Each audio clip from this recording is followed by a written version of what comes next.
Let's go, guys. Right on time this time. I did it for once. I can't believe it.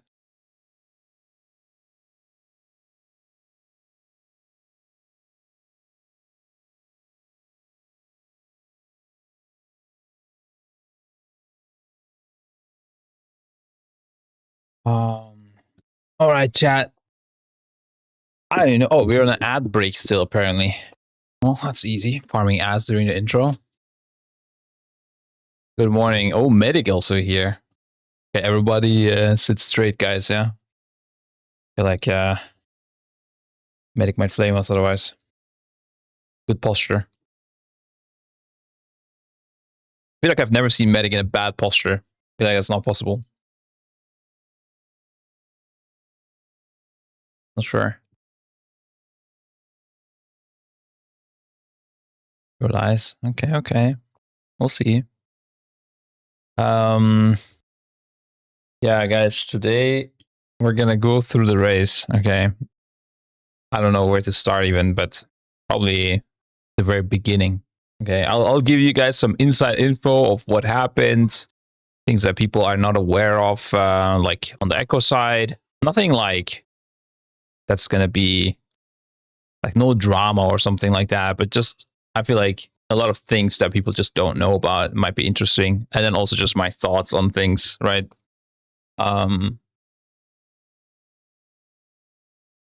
Yeah, like how things went, I guess, from beginning to the end. No drama. I don't think there was any drama this year, was there? Maybe we could cover the drama first if there is any, but I don't think so, right?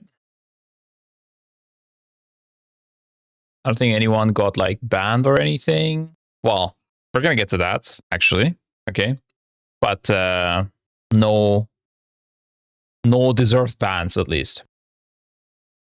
There's add-on usage, true. Yeah, that's kind of drama, but like every guild was doing it, and nobody was like, and we all checked with Blizzard. So, well, there was a. I mean, I wouldn't say drama, but more like things that got fixed and some wrong assumptions, maybe, but not drama. I don't remember it at least. Maybe that's something we need to improve on and create some. Okay, I'm gonna start with the beginning of the expansion, guys. Okay, how do I do this, by the way? Do I like show some footage? Do I go full cam and just sit like this the whole day?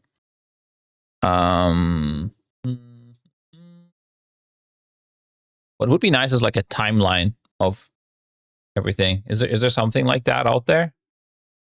What happened?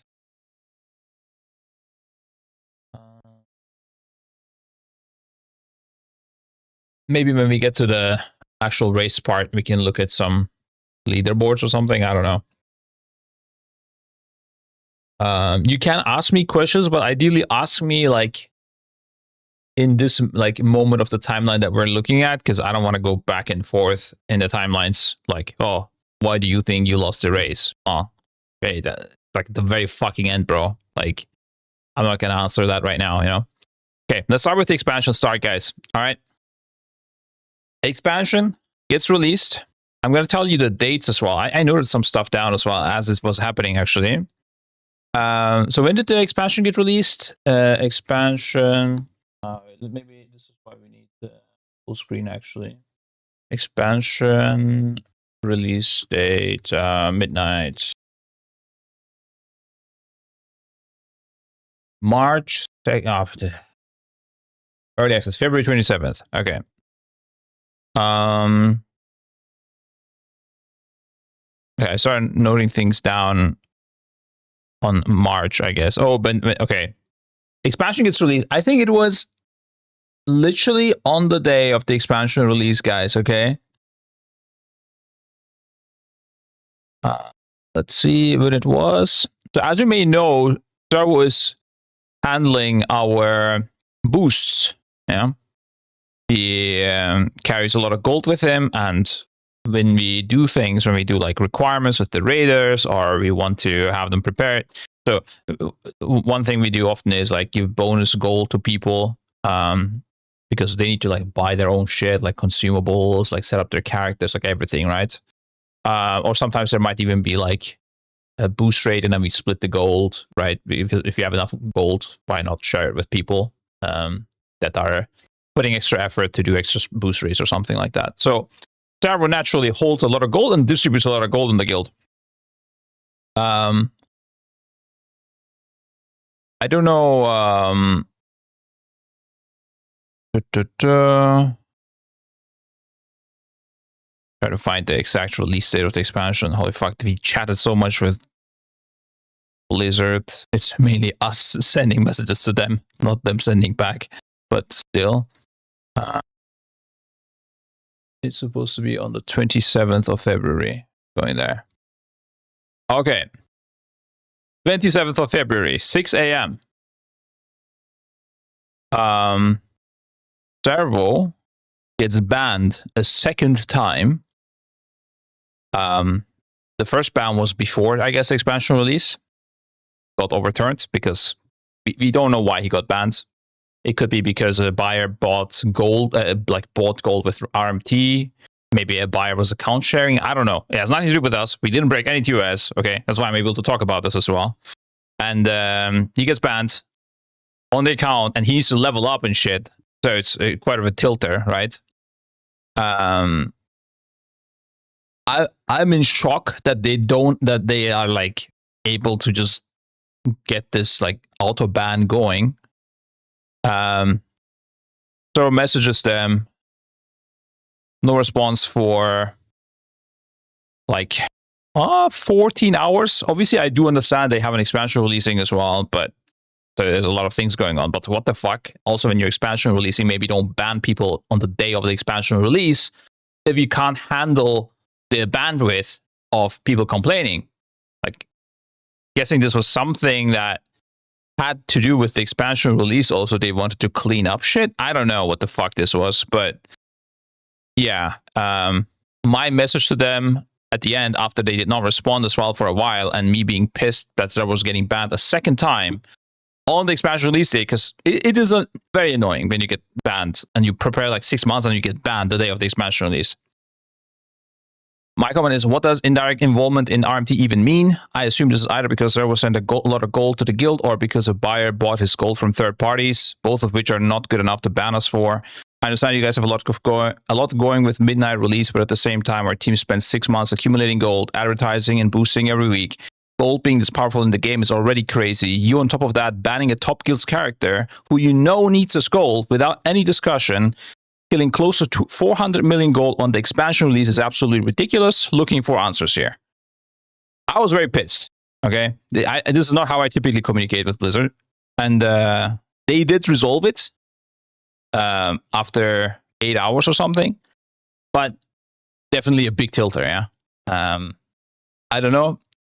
Obviously, you guys might be like, whatever, bro. It's just some gold, had nothing to do with the race.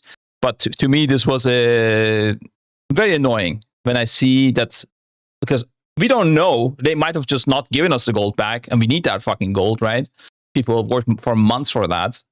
Just randomly banning us was a big tilter. Yeah, I'm actually reading my message, I get tilted again about it. He got unbanned. Later on, he got banned again a couple of times, I think, and got unbanned again. Like, I don't know what the fuck is going on. Okay. While we are on the topic of bans, we also had our Paladin Skane got banned as well, and it was for we have a tool that is wait, actually, let me answer a question. Can't you keep gold in like G Bank? No, G Bank only gets like 10 million. There's no way you can hold 400 million in G Bank. I think your player should be treated different to a normal player. Well, no normal player should also get banned randomly for no reason. But yes, if they make like the crazy amount of gold mandatory, and we are an exceptional guild that boosts this crazy amount of gold, there should be exceptional rules for us. There already is, by the way. If you think there are no exceptional rules for us, you're crazy, guys. Like, we literally are in a Discord able to talk to them. That is an exception. There you go. And it got unbanned. If there was a normal player, he did try to like what do you call it when you like go against and try to get the ban overturned? It got declined. Like it did not work. Yeah, you tried to appeal the ban, it did not work. So yes, there are clearly exceptions for us, but ideally these exceptions don't require additional communication. They could easily just require manual verification of bans for our guild, which if they look at it, the gold, and they think Trevor was doing RMT, they found some Discord DMs or something, or in-game DMs, I don't know, whatever their policy is. If they have actual reasons to ban us for, go ahead, bro. I don't give a fuck.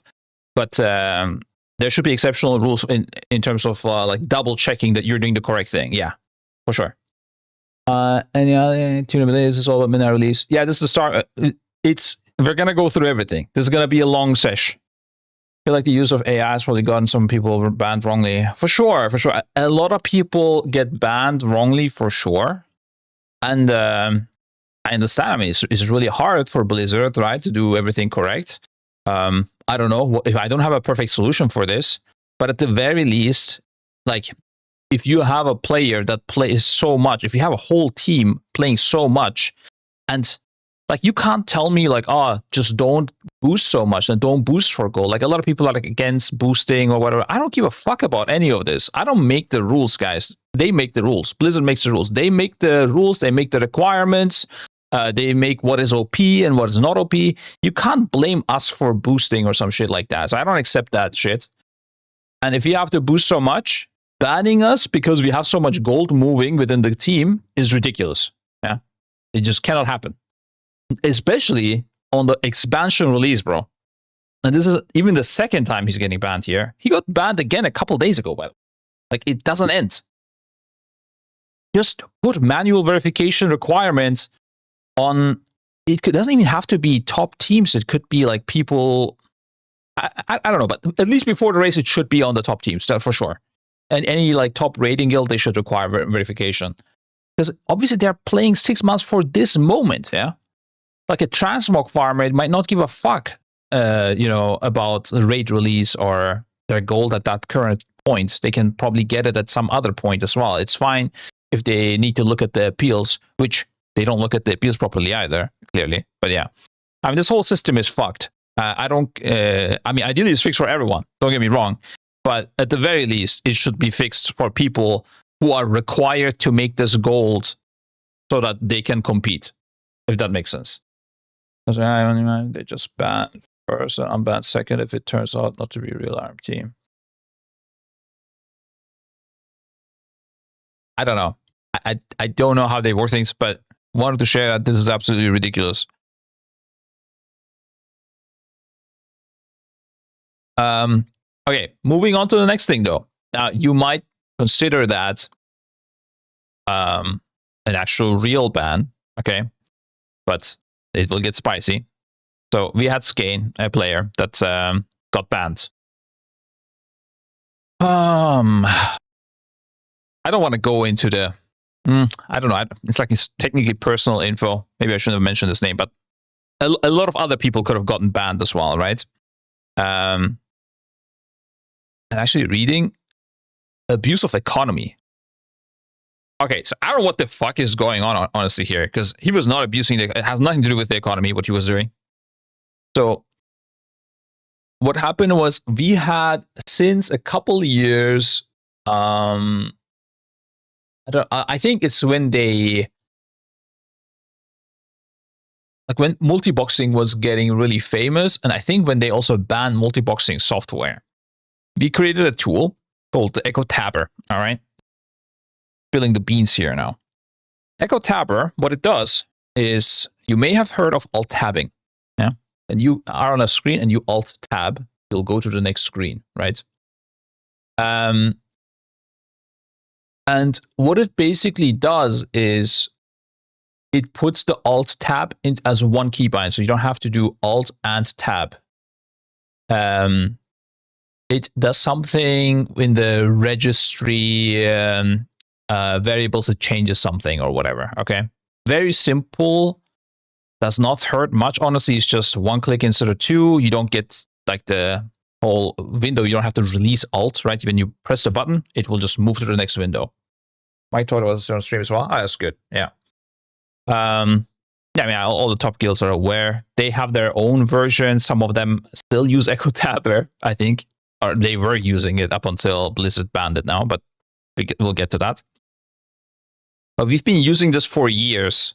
Other guilds are also using it. At least some of them are using like our old software, right? We didn't like try to tell them like, oh, remove this off your PC, because in the end, this is like something that would prevent carpal tunnel syndrome or something, right? You don't want to have scuffed keybinds. And it's really not that powerful either. You know, you can still multibox without this. Maybe it will save your hand a little bit, but time-wise, I don't know. Maybe throughout your whole gameplay time, if you're smart with Alt-Tab, but maybe save you like 15 minutes of your life or something. I don't know. Like throughout the whole thing, I don't know. I don't know how much it would save, but it's not a lot. It's not crazy. You could use like, you know, macro keys on your keyboard and stuff like that, but I guess technically that's also against the TOS of Blizzard. It's an AHK allowed. Now, auto hotkey is not allowed. That is like a very clear example of it not being allowed.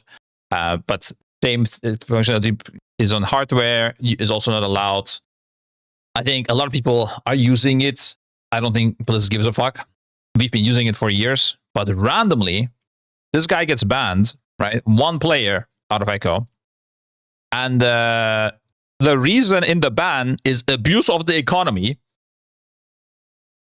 I don't know. This account was closed because it was involved either directly or indirectly with the unauthorized change of in-game property for real-world currency. This is coming after Servo's ban. A couple of weeks later, after Skane has leveled characters, right? It's not even like it's a notice of account closure. Yeah? It's just full GGs. At this point, like if I type further in this Blizzard chat, I'm gonna lose my shit. And honestly, to a degree, I'm even like wondering what the fuck is even going on. Like, what did he do, right? Because I don't know what he got banned for. Technically, maybe Skane was botting. I don't know. Maybe he was lying to us. I don't think so, but I don't want to like I don't know. The reason is abuse of the economy that is given to us. So I don't know what the fuck is going on. The officers are figuring it out. And then they look into it and they don't want to share with us because of privacy reasons what's going on, right? Because technically it's his account. It makes me even more suspicious, yeah. And then they get the info that it is not RMT or anything like that. So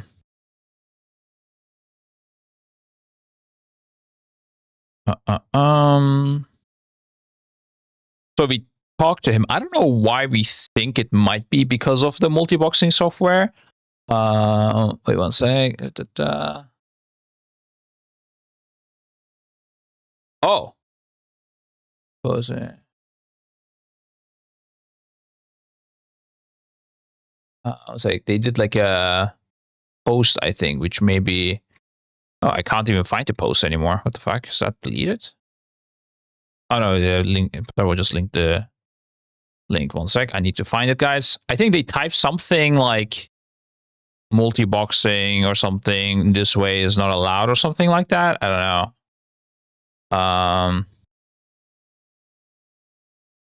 7th. Actually cannot find it, even though server was referencing it. I don't know what's going on. Whether they deleted this post, Blizzard, I don't adopt it. Yeah, it's the post. He says, I noticed the post on this channel at the same time. Is that at all related here? But there's no post now when I look back. So I don't know. I guess it's got deleted by Blizzard? I don't know. I'm so lost. Would you then be able to share why we got the reminder and priority notices? I'm just trying to get ahead of things. That's weird. Wow, obviously I don't remember everything perfectly, guys, but Star was referencing a post that no longer exists, I guess. Or I'm...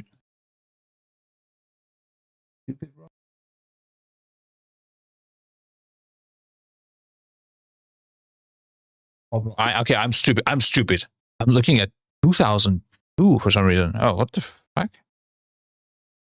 Okay, sorry. It wasn't me. I'm stupid. Okay.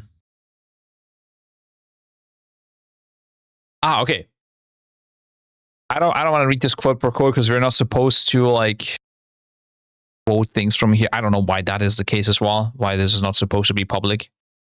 But basically, they at the same time as a skein ban, they posted something saying, "Well, look at the post here. You're not allowed to use software that like mirrors your actions across multiple WoWs, right?"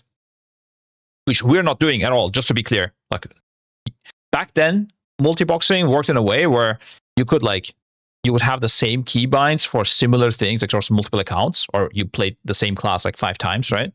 And then you, I don't know, press Frostbolt on every account, Frostbolt will be casted. It was really OP. It made leveling super fast, right? You could just pop cities and like imagine you're multiboxing like 4 mages and an array of frost, right? Boom. Enemy target is just eliminated. Maybe even too powerful. So it's reminding us on that. We had not done anything like this. Okay. So after reading this, we're like suspicious that it is that, I guess. And then we have a whole explanation of how our things work because people were also thinking we are mounting up with the same technology because that's what they used in the past. But we were using a Lua function that is just in the game. That's just allowing this. And we've been using this since, like, I think Nogi initially made this back many years ago. And like it was like a Vikara back then. And we've been using the similar function. I think many guilds are, I'm guessing Method is using it since Nogi is there or was using it. I think right now the mounting thing is still being used actually. Like that people didn't even stop doing that because that's still in the game. There was a post of Mare's stream of people accusing him of using key copying. Exactly, yeah. Like, guys, this would be incredibly obvious if you were using it. It's like, I'm shocked that people think we would do this. Like, it's so obvious. I don't know. Obviously, we were not doing that. If you were like if you were actually exploiting something, we would hide it. We wouldn't like stream everything and have everybody just mount up with key copying or something. That's crazy, bro. Anyways, so we were using that, which was fine. And like Just Wait is like listing all our multiboxing tech basically. And then we have one that is doing the alt tab.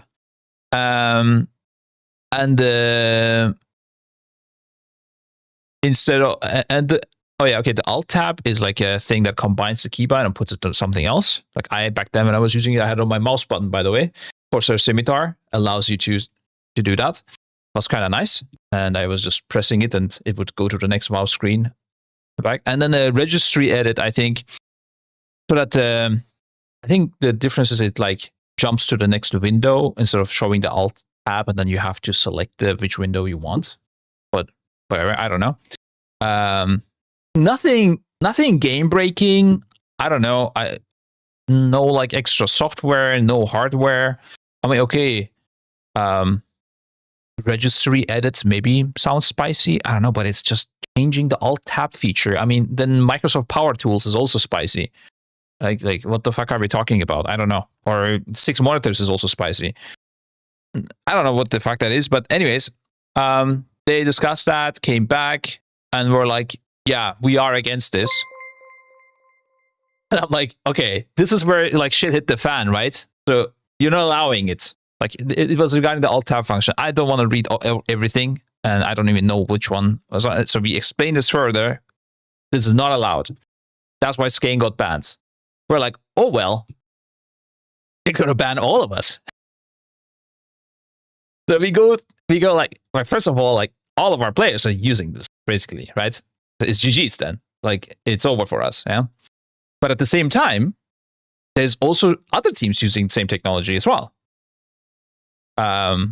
Like there are people from Liquid, people from Methods that are using this stuff as well. Maybe not the exact same method, but very similar. So we like got clips of people.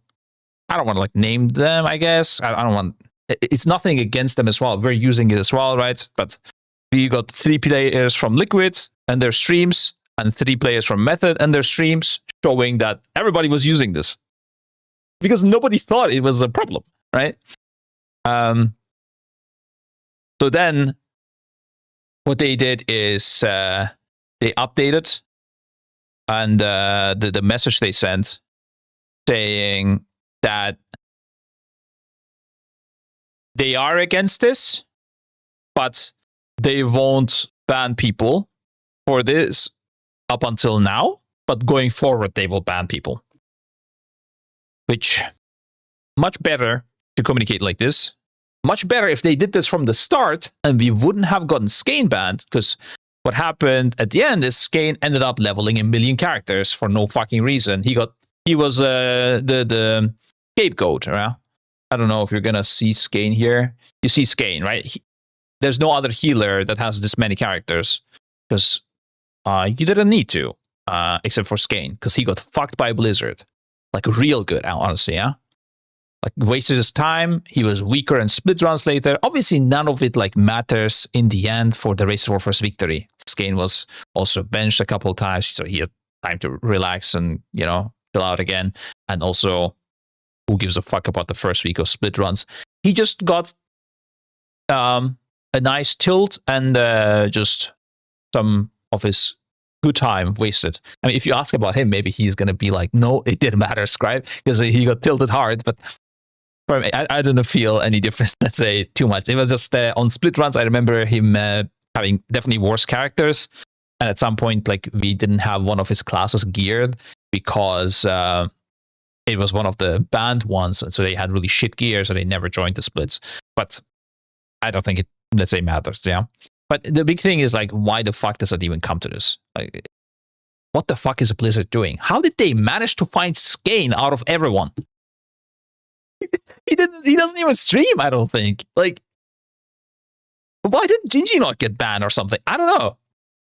I mean, nothing against Gingy, you know, but Gingy should be the one that is reported, or Maris or something like that, because there's so many people watching him. So I don't know what the fuck happened. Or also people from Liquid or Method, right? You guys also have a lot of viewers. I don't know, I guess rip Skane. Only Skane got banned. No one.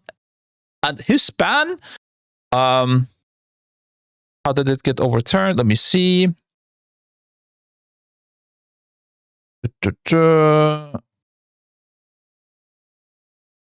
So this is the craziest part.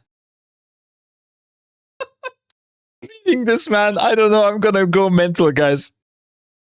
He didn't even get unbanned, like, immediately. He got unbanned after they made the decision 2 days later. Why? Why wait 2 days? Just unban my goat. He didn't do anything wrong. If you're gonna ban him for those 2 days still, well, ban fucking everybody then. It makes zero sense, guys. Like, I don't know. I mean, obviously, I'm glad that they eventually unbanned him, right? But, like, there is just no consistency. It's full YOLO. It's complete YOLO, bro. How does this happen? I don't get it.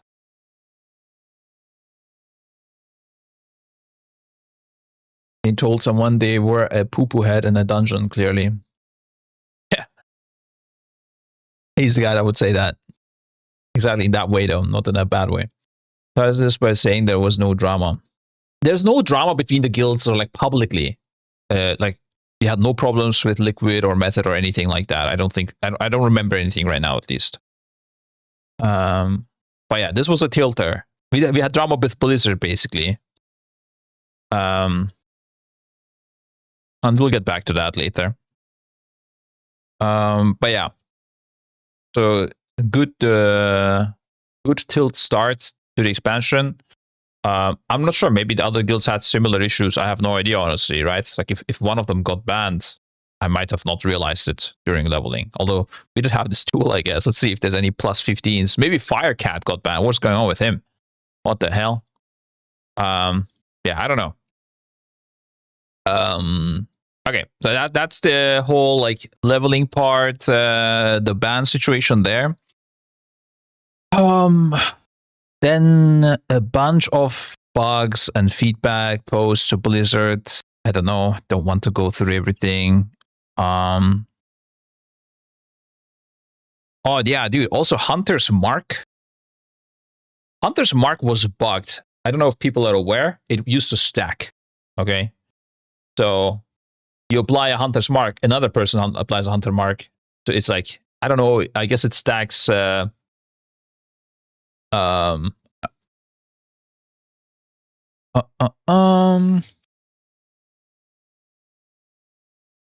why is it 2.86% increase? No, it stacks additively.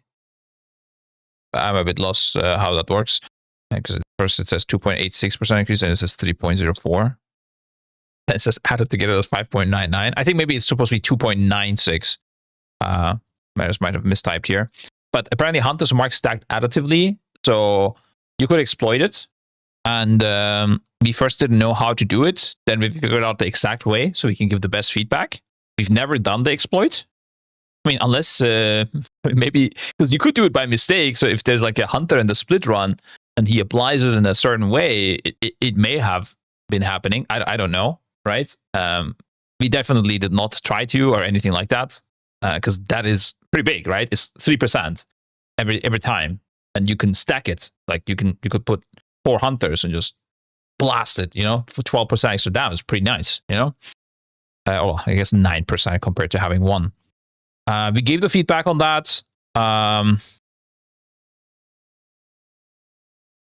There was actually a reaction saying thanks. But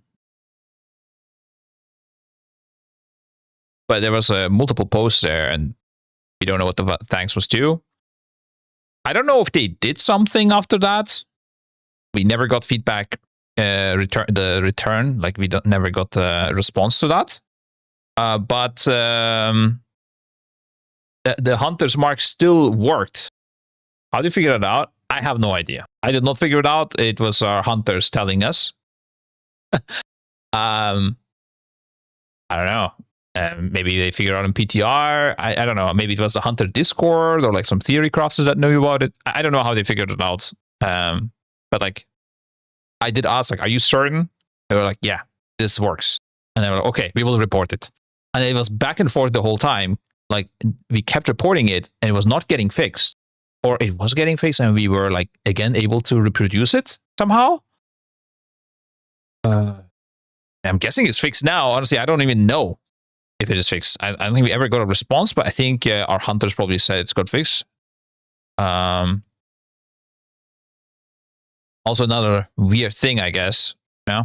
But it was like, you could do it when the raid was out. We reported this many times throughout the weeks. It's still working. It's still working. You can do it. In the end, we knew exactly how to do it as well. But yeah, we never used it. We just kept reporting it. Oh God. Listen, we're getting to the add-on part of this whole thing. I don't even know how it works. I don't know what's known. I don't know what's known by Blizzard or understood by Blizzard. I don't know what's known by the public. I don't know what is supposed to be an exploit. So I'm not going to go too deep into it, okay? But I can tell you everything we used that was considered spicy or could be considered spicy, we told everything to Blizzard, exactly how it works, and we got approval. Then, guys, the raid fucking releases. Yeah, I don't know, maybe there was other things happening before the raid release, but the raid fucking releases, we see Liquid has the whole raid cooldowns. We're like, what? That's crazy. That's wild. How the fuck did that happen? But apparently they were also checking with them, but there was some miscommunication. Or like, I guess no communication by Blizzard side, and they were just sending it. Crazy, bro. I'm like, what? They see the raid cooldowns. What's going on here? That was funny. It lasted for like 2 days of splits, I think, and then it got taken down. I don't even know if like Blizzard made it so they can't use it, or if I think they eventually maybe did, or if they were told like to stop using it. I don't know. I tried to take myself out of the add-on stuff this time. It was a bit problematic because I didn't know how things work, and like when they didn't work, I couldn't give proper feedback to why it didn't work. They had to figure it out themselves, whatever they did, and why it doesn't work. But definitely some weird ass shit along that path. We're gonna get back to that on Lura, okay? And yeah, other bug reports, they did actually fix that with a thumbs up, and then it was fixed as well. Oh yeah, the rate frames, dude. Rate frames for the race. I am in shock. What the fuck is happening there? I told you just now, right? Like that I tried to stay away from all this. Other End's a good example, actually. I tried to stay away from the add-on stuff, and with the rate frames, you guys maybe know that who's been following for a long time. I always created my own rate frames, very precise the way I want. I also shared the profile with people typically, if they wanted, for my grid. And now it was kind of fucked by Blizzard, right? The rate frame situation, and I was hoping somebody's gonna figure out and tell me this is how this works. This is what you can do. And I'm like, okay, I would like it to like be like this.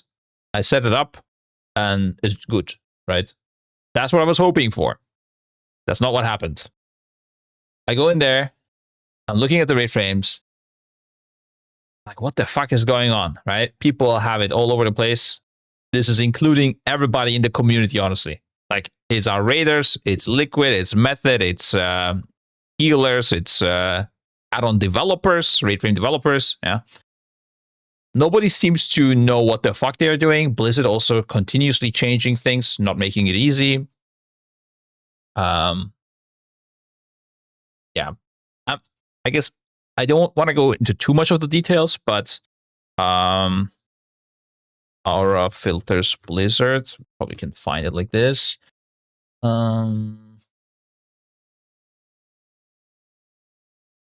Actually, maybe not so easy to find. Complete Aura filter. Okay, now how do I'm looking for the documentation of how you can filter auras, but let me see my chat with our add-on developer. He had linked it to me. Where is it?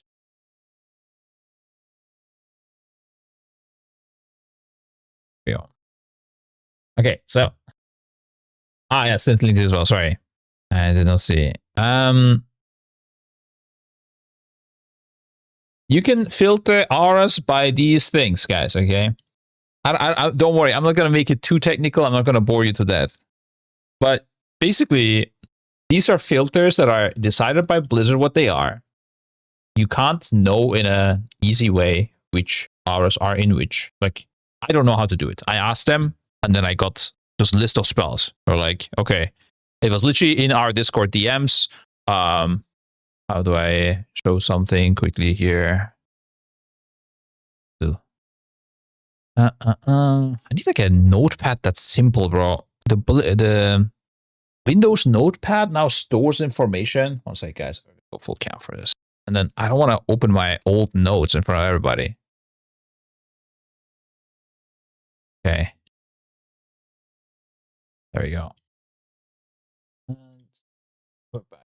Okay, so this was literally like in my DMs.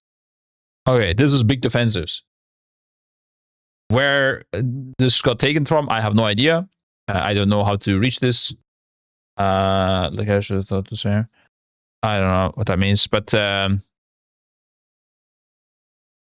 Lakari, is that like one of the content creators that got stuff leaked? Nah, my leaks are business stuff. Don't worry. So yeah, this is like a list of big defensive auras. There's like other auras, and what you can do with these, and Grid like attempted it in a way, but ultra half cooked. Grid guy, bro, what are you doing? You're better than this. I know you. I don't know. Maybe it's fixed by now. I hope, but I don't think so. I've not heard of anything. Okay. What you can do with these filters, first of all, ideally, there should be an add-on that tells you this is in this filter, right? And you have a list of the spells in the add-on that you can see quickly. Then what you can do is you can combine these filters. So you can say, if an aura is in big defensive or in important, show them. So basically show both of them in the same slot. But you can also say, if an aura is in big defensive and it is an important aura, right? That could be like maybe Ice Block is an important and a big defensive. Then show Ice Block. So it will show only like the big defensives that are also important. And you can do this kind of relation like a Boolean operator, yeah, with any of these filters.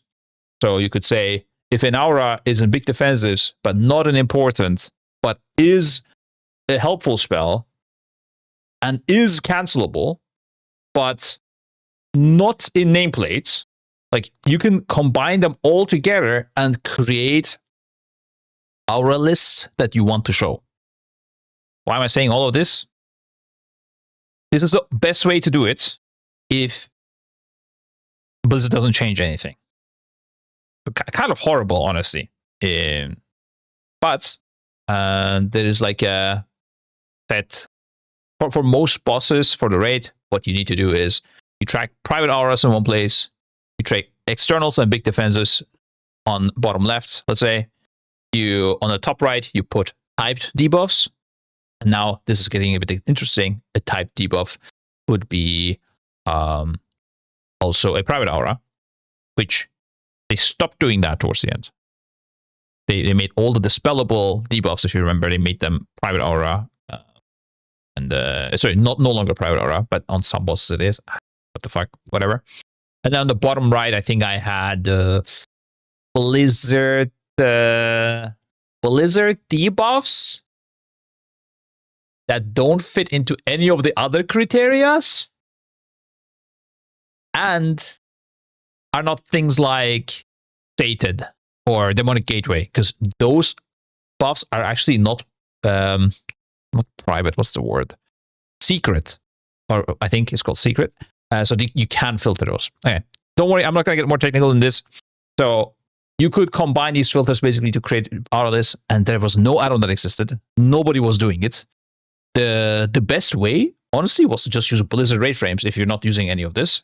And it was a complete mess. When I got into it, we made a custom version of Grid for ourselves that we filtered the auras by. When do we get the plug and play version? I think the Grid guy should make a way. I mean, any raid frame add-on should make a way to combine these filters in the way you want into the indicators that you want as growing icons, and then I can make a quick profile and share it with people as well. You need a degree to make Grid profile. Yeah, like we had like, it was a long process, and for whatever reason, creating those filters was not easy. I don't know. There was like a lot of bugs. Things were showing double. Yeah, I mean, this is also the issue. Like, you can't say, show me both. I guess this is a thing you could do. You could say like, oh, show me big defensives and externals, and you just add them one by one without doing a Boolean operator. You just show both, right? But what happens is there are, and Ryzen was giving feedback to Blizzard, making this even worse. Okay, there are certain auras that are in both of these. So, for example, I think Iron Bark, Iron Bark, I think is both in big defensive and in external defensive. So when you now track both of them, because you want to track externals, right? You're not stupid. You're a good player. You want to see if somebody has a pain suppression, so you don't give him Hand of Sacrifice. You're smart, right? Because you know pain suppression is enough to live this mechanic. But you also want to track their big defensives, because maybe they popped Ice Cold, then they also don't need it. Well, now, congrats. When you track both of them, you would see double Iron Bark. because Blizzard put it in both lists. And Ryzen was making this worse because Blizzard, in their own rate frames, are not tracking externals. They're only tracking your own external that you give to other people. So Ryzen was continuously saying, well, can you add this external as well? Can you add this external as well? And Blizzard kept on adding things into Big Defensive. So they were duplicating things more and more from external, and Blizzard was not using external defensive. And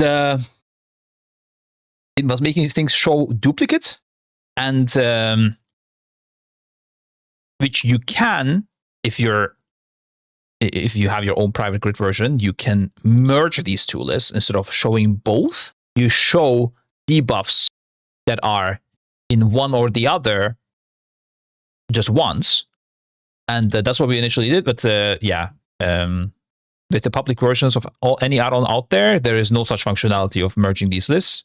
Grid did some attempts, but it's only like a few of them are merged, and you don't know if it's an and relation or an or relation or what it is a lot of times when you put the checkboxes. Okay, it's fine. This is already too technical, but TLDR, rate frames, ultra scuffed. I don't think Blizzard was knowing what they were doing as well when they were changing things on that. And Grid Guy, please do fix your add-on so that everybody can use Grid and FF on all other add-ons. I don't care about the other rate frames. Okay. So this I fixed like right before the raid started, or maybe during even. It took me like a full day. I was trying to avoid doing this work, but nobody did it, so I had to do it. And then we had our own private grid, and some people used it, some people did not. I don't know. Okay. Then let's go lit run start, I guess. Okay. I think I don't know how to visualize this easily. I could open the logs, but that's awkward. Is it bad to show our logs? It could be, yeah. There might be like things that are internally tested or something. Let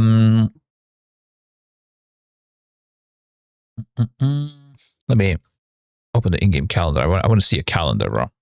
Confusing me otherwise. Will you do team rating again? No, I'm not doing team rating again. I don't know. Too many people get hurt by it emotionally or whatever, and I don't want to deal with that. I don't think I even vent like ham on anyone or anything, but whatever. I don't care. I'll probably summarize the roster changes. People also get emotionally hurt by that, but I don't care. I mean, it's kind of obvious, right? So what is happening, and it is what it is. Basically, if you get removed for not being that good, then that's what's happening. You know, like what am I supposed to say? Like, oh, he hurt his toe or something, and we need to bench him. I don't know.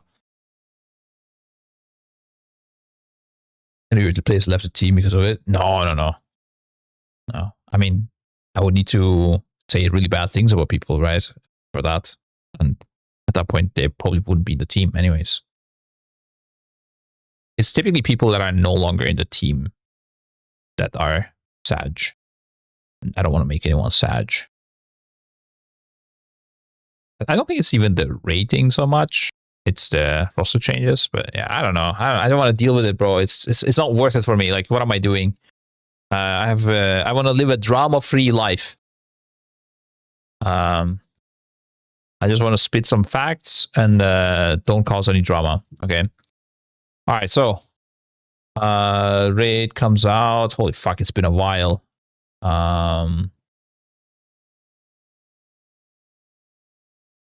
it not say when the raid comes out? Wait. We're in January, February. Oh, there it is. Okay. Well, actually, I could review my own VOD. That's the play, bro. That's the play. Oh god, the memories are coming back. I'm also doing it partially to remember what was even happening, but sometimes some painful memories are coming back, dude. Crazy. Has it been already? It's not been 2 months, right? Nah, that's good. Okay. All right, let's go. Let's get advanced by AMD, guys.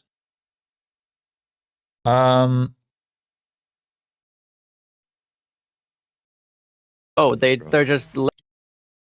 Okay, yeah, a bunch of normal runs. We did. Not too. I don't know how many specific we did stint this year. You'll know. Getting the charge soon. I did not track it honestly. Try to be close to the bosses. We didn't get the patch release. Oh god, yeah, okay. Ooh, yeah, I should have stick to the Discord DMs. Wait, hold up. We go back to Blizzard channel.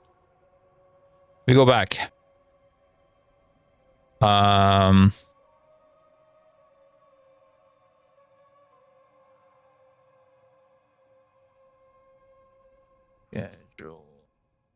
EU. Let's go EU. Okay. I can't believe it. Our EU servers okay. Maintenance was supposed to be done 1 hour ago and no new info. That's at 6 a.m. our time. So maintenance was supposed to be. So we woke up. Wait, let me also put our schedule here. I'm not gonna show it all, but you can see it. We woke up at 4:30 and we met at 4:30 a.m. guys, ready to pump at 5 a.m. It's the reason is at 6 a.m. right now, but on the first week of the heroic split, it was at 5 a.m. I don't want to get into. I don't even remember. I don't want to get into the time zone change mid progress. I don't think it mattered. I don't want to even think about it, bro. It cooks my brain too much. Okay, time zones are my weakness, guys.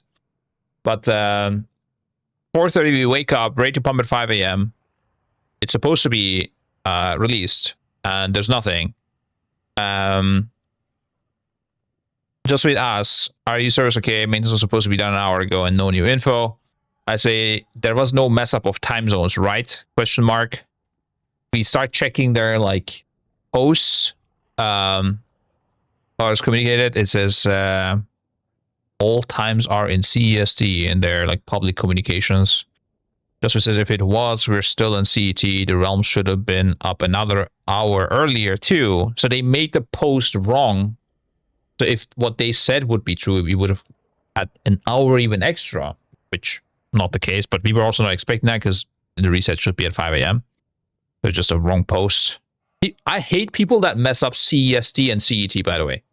If you're one of those guys, you need to change, okay? Today you change, bro. You know when the fuck it's summertime and when it's wintertime, okay? Very annoying. The tilter part is, in one of those, CEST time now, okay, is 12:05. CET time now is also 12:05. Well, in wintertime, it's different though. So right now you could say CET and CEST are the same thing, but in winter it won't be the same thing anymore. I don't know why this is the case. I don't know if it's a Google bug. I don't know what it is. I don't want to know about it. Just use wintertime when it's wintertime, summertime when it's summertime, so I know you're talking about the correct time. Okay, or just say like Berlin time or something. I'm okay with that as well.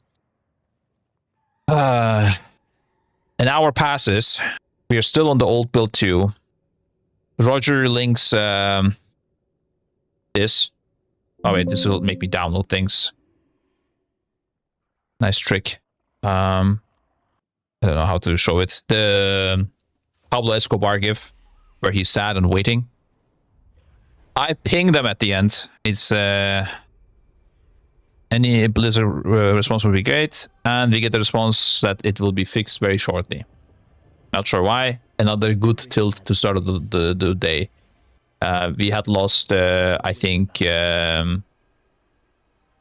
like 2 hours, or not 2 hours, 1.5 hours, I think. And we started the thing late, you know, the heroic week. Obviously, it didn't matter. Heroic week was piss easy. We were already at the event anyway, so we were super chilling. But at the time, we don't know that. We don't know how hard things will be. We don't know how hard heroical area is. We don't know anything. So it's annoying. Yeah. We have no idea how long things will take in total. That's funny. Pablo Escobar here as well. He's dead. I mean, I would be dead as well if... what the fuck? I got some subs apparently gifted. 50 subs during raid. I had no idea. Thank you, Conchug. I guess I can thank him now. My god. Mute the stream maybe? Oh wait, I don't hear it because my headset is off. Sorry guys. Sorry. I was blasting you double. Well, you got to hear my voice double though. It's double the stream value. What are the roster changes? Right now, there are no roster changes done yet. They will happen within the next month or so. No changes right now. Gotta see who is available first of all. Yeah, start some talks. But yeah, good tilt, and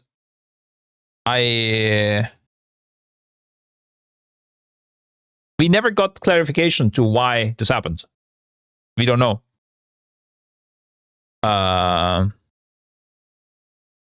We don't know if they forgot. We don't know if there was a bug. Perfect. Just sat there for an hour doing nothing. That's, imagine waking up at 4 a.m. guys. You get your PC and then they're like, not live. They're waiting for 1.5 extra hours. It was a good tilt. I did, before Mythic got released, I did ask, would be nice to get a clear start time confirmation, as last week was also a bit unexpected. Oh, also, by the way, the in-game calendar was also showing it wrong for the next week still. So it was saying the raid will open at 5 a.m., but time zones had shifted. I don't know what they would have done if we didn't warn them, to be honest with you, because the weird thing is summertime starts at a different time in EU compared to the US. Just great. It makes the whole thing even more fun, right? If you're really into time zone puzzles, it's amazing. I bet Blizzard loves you guys. I bet so too, bro. So we saw on the calendar, it says the raid release at 5 a.m. That should not be true. It should be 6 a.m. So 7 a.m. my time right now. Let's see what it says still in this time. It still says 5 a.m. It was not 5 a.m. It's lying. It's wrong. Yeah? Because times got shifted right here, I think.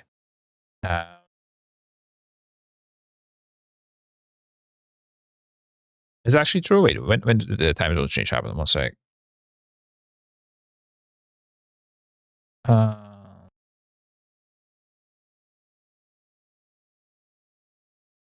I ignored that. The summertime EU start. So yeah, 28. So this is at 5 a.m. here as well. Maybe Sarah was asking about this. I'm confused about this. But it was 6 a.m. here. Now, something is weird.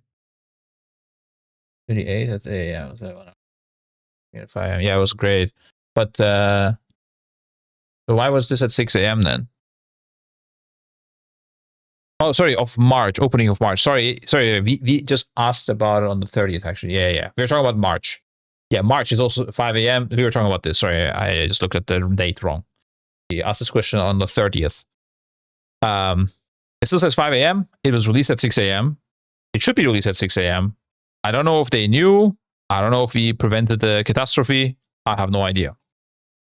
But quite insane that I don't think anybody was looking at the EU. I think they were just in bed, happy. That is my feeling. I don't know. Never got clarification. Happy to hear Blizzard's response on this. Also, keeping the same roster sort of replacements from tier and pros and cons. Oh god, bro. That's something we are going to talk about towards the end, I think, after Lura talk. But exact same roster, you don't need to keep. There's no reason to do that. You don't need to overhaul your whole roster, but you can replace 4 or 5 people without a problem. At least 3 and 4. Yeah. If they are bad, if they're good, you don't need to replace them, obviously, right? Okay. That's the schedule. All right, but before we get to March, I guess we should talk about the whole difficulty of Mythic on White Spire. What the fuck happened there? Huh. Okay, so a lot of people will think, well, Scribe, fuck off. For most of the players, this difficulty was great, right? I know that. I know you're thinking that, okay? My response to that is, guys, I don't give a fuck. I don't care that it is easy. I just want to know that it will be easy. people think, like, honestly, I couldn't give a single shit about it. Just tell me it's going to be easy, and we plan with it being easy. Yeah. That it just that simple, yeah. And I'm not saying we plan our splits with it being easy. Like, we're making promises to a bunch of people creating this event, right? And you might say, well, that's not of Blizzard's responsibility. They don't care. Well, yeah, okay, that's great. Yeah, if they want to fuck us over for no reason, they can. I am aware of this. They banned one of our guys for no reason. Yeah, pretty much. Or one of the guys definitely for no reason. The other one for pretty much no reason, and just fucked them over. And they kept the ban for 2 days. We talked about it. It's crazy. I don't know why. But again, yeah, they don't, like, I understand Blizzard doesn't owe us anything. But at the same time, why wouldn't you? Why would you? It's such a win-win. The race over first is great for WoW. Like, it's a very good for WoW. Why are you fucking us over exactly? Because you might think, well, Scribe, it was a great event in the end. What do you mean? Lura was an amazing boss. Why are you not thankful, right? Well, because when we are fucking split rating for 9 days or whatever, and we enter Mythic, did I make a post about it? I think I did a tweet, no? Or I know I made the calculation at least. I don't know if I tweeted about it. Hold up. Let me check.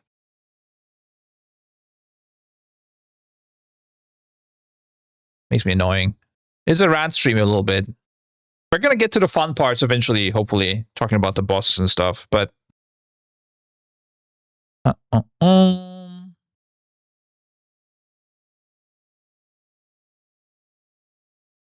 I did not tweet about this?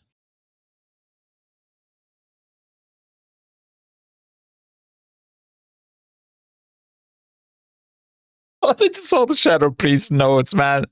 Oh my god, this is getting too crazy. Oh my god, I just saw this. Okay, this stream had to be planned for longer. Okay, quick. We need to go a little bit back. Okay, let's note down where we left off. What was it? Holy fuck! What was I doing? Oh yeah, Void Spire difficulty, Mythic prog time. Okay, we're gonna come back to this. Guys, what the fuck was this? What is this quest, bro? I saw after I posted, there was a bunch of other people as well that were posting about this, like their own thing, and we're like, "What the fuck is going on?" I was so shocked. Why does Blizzard not just do better quests and less of them? I don't understand it. Is it really worth? Is this really worth? I don't know. There's a capture people were saying and stuff. I don't know what the hell was going on, bro. It's very odd to me. This wasn't the only quest, by the way. There was a lot of quests that were just, I don't know, really unnecessary, not really fun. I don't know. I feel like quests in MMOs have been milked so hard nowadays.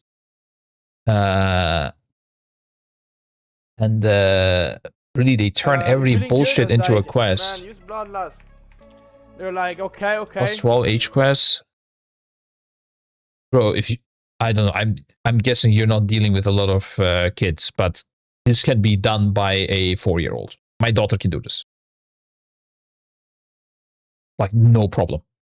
Anyone that can hold a mouse and aim and select things will be able to do this. So yeah, I don't know what the fuck this was. But yeah, okay, we go back. So I need first. Kind of got that actually. It was kind of fun. Big shout out to Predator for hooking me up with the 6 more to set up, bro. It was crazy. Thanks, Rick. Oh yeah, tank people in war mode.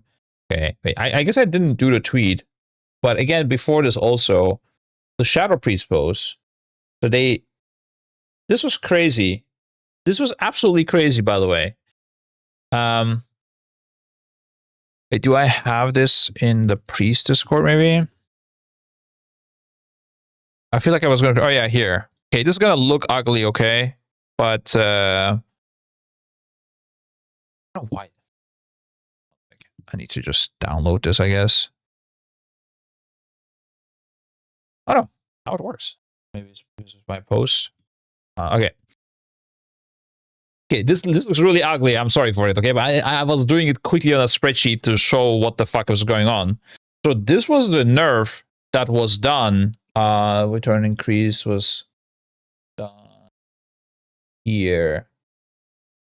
So this was the later nerf. So this was the first nerf. Sorry, buffs. Sorry, not nerfs. Mostly buffs, right?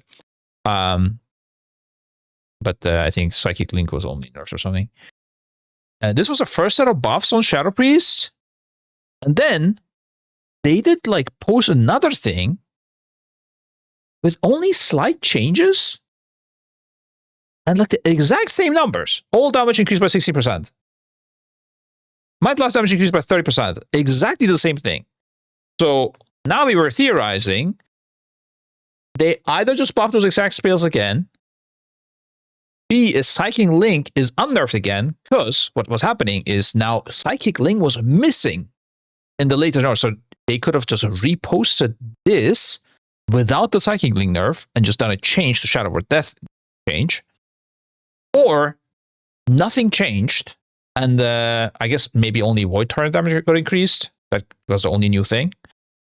It turns out they actually did exactly what they said. So they buffed initially Shadow by 16% on all damage, and they did the exact same thing again. And they buffed 30% Mind Blast, and they did the exact same thing again. So I don't know how they figure out these numbers and decide to go with this. So was the initial buff supposed to be like 32%?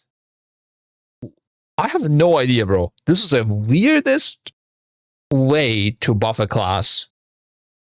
It's just... It feels like I'm talking to a buggy AI, or a buggy AI is talking to us, communicating about things. Nobody knew until people actually like tested the numbers in game, and then our Shadow Priest told me, like, yeah, apparently they did the... This is actually true. It's just they buffed the same things by the exact same amount again. All the old stuff still remain. This is a mystery I will never understand. Why? Like, how is it exactly the same, bro? It's crazy. Break balance has been pretty terrible. I don't think it was that bad. I don't think the balance in the end was bad. It's just, like, this is ultra sus. Like, this is crazy. That all these lines are the exact same thing is crazy. I think Shadow Priest was at a decent point. I think you could have played it. I think it's completely fine. It was even, I think on Bell or Ren, like Shadow Priest would have been probably better to bring in, I think, than, I mean, nowadays you're definitely better because better than the second mage for sure right now because you don't need as many immunities, right? But back then, maybe instead of a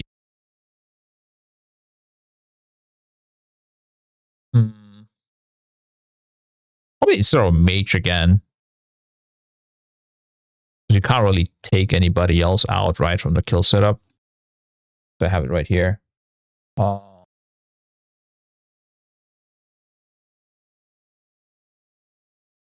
Yeah, probably the mage.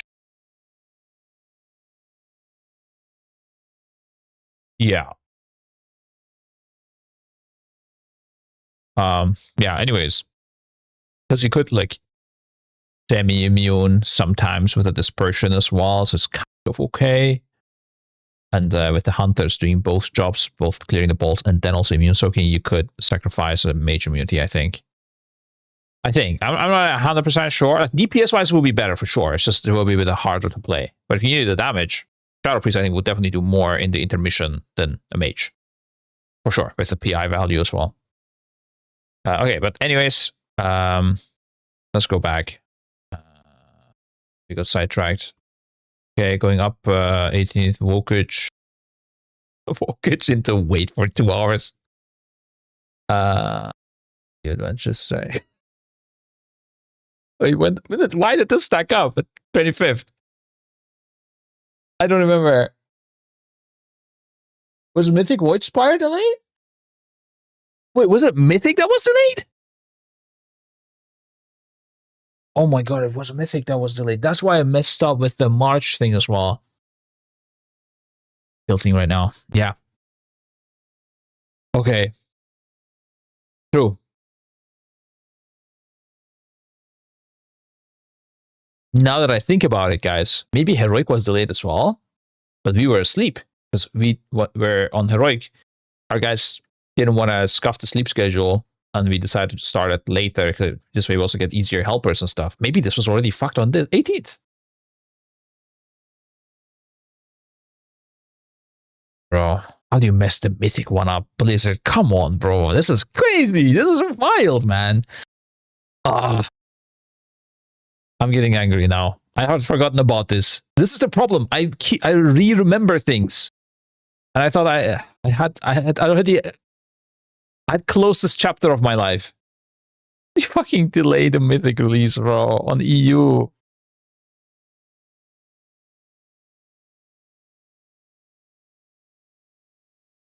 Okay, I'll need to pop a PS on myself right now and just keep going. Okay, vote. Actively trying to fix the time swap in EU-US confusion. They fully forgot EU, mixed up China and EU. I thought initially it was a time swap in US confusion. Because that could be it, right? They went summertime, but we didn't do it yet, which is why it might have been scuffed. But I don't know. Gotta check what happened here, actually. I'm curious. Honestly, this is the one time where I understand Blizzard not communicating what went wrong, because I think that I would be too embarrassed to say it if I was them. And this is the type of shit where PR should get involved and be like, yeah, just don't talk about this ever again. Whatever happened here happened. It's ridiculously bad. Soul4G, they had forgotten to release EU like servers, we think. Yeah. But anyways, okay. Going up still. Is the blind rate angle next week? Oh yeah, because we didn't know about the difficulty. Yeah, okay, so back to Void Spire difficulty now, alright. I wanted to check our playtime. I think I may have noted this down here though. And yeah, I did not. That's crazy. I had like a whole calculation of how long we progressed. And even compared it to Aberos. I think we finished Mythic Void Spire by progressing like, I don't know, somewhere around like 13 hours or something. Not pull time. I'm not referring to pull time. 5 hours scrim, that might be the pull time. I'm talking about like actual gameplay, farming strats, going for a dinner break, everything. Yeah, that was 13 hours, yeah. So after 6 months of prep, and I think it was like 10 days of splits or something, we got 13 hours of Void Spire Mythic progress, okay? This is what tilts me, because so first of all, at that point of time, we don't know what else is going to happen. We don't know. We've been hearing Belloren, and they also said this in a dev interview, by the way, that Belloren is going to be a middle of the pack boss, which would be dragons in this tier. So we're supposed to 3-shot Belloren. Oh, if we go there early, I think Liquid wiped maybe more than 3 times since they were completely blind to the boss, right? Maybe we wiped 7 times, maybe 10. So Belloren might take an hour. And then we have Lura, and I don't fucking know how difficult that will be, but right, looking at the rest of the tier, it doesn't look that good. So probably not that hard as well, is our thinking at that time. the issue with all of this is, first of all, obviously the amount of work that gets put in and the joy you get out of the game, right? If they want to do this, they can simply say, you know, guys, we want to kill the race war first. We don't care about it. It's fine. We don't care about the viewership or whatever. We want casual players to be happy, be able to clear the raid. We don't want to think of all the systems and ways they could exploit. If they want to do that, then they get the one-shot bosses. We don't care about that either. If they say that, I'm good, bro. I'm completely fine. We quit the game. We go maybe blind raiding for fun. We quit the game during farm at least, probably. And then maybe a blind raiding guild, some content, maybe focus on M+ more. I don't know, maybe play other games like Final Fantasy, whatever, right? It's completely fine with me if that's what they want to do. The problem is they don't say what the fuck they want to do. We spend millions of hours and then we get bullshit. 1 day of mythic progress after 10 days of splits and 6 months of prep. And then I don't know what's going to happen next year as well. And now this is all the game part. There's also the business part to it, okay? And you can again say, well, you don't have to do this or whatever. I don't know. Fuck you in that case, I guess. I don't know. But there's also the business part of this. We are promising things to sponsors. We are getting money from them. We are flying people in there. We have tons of costs, right?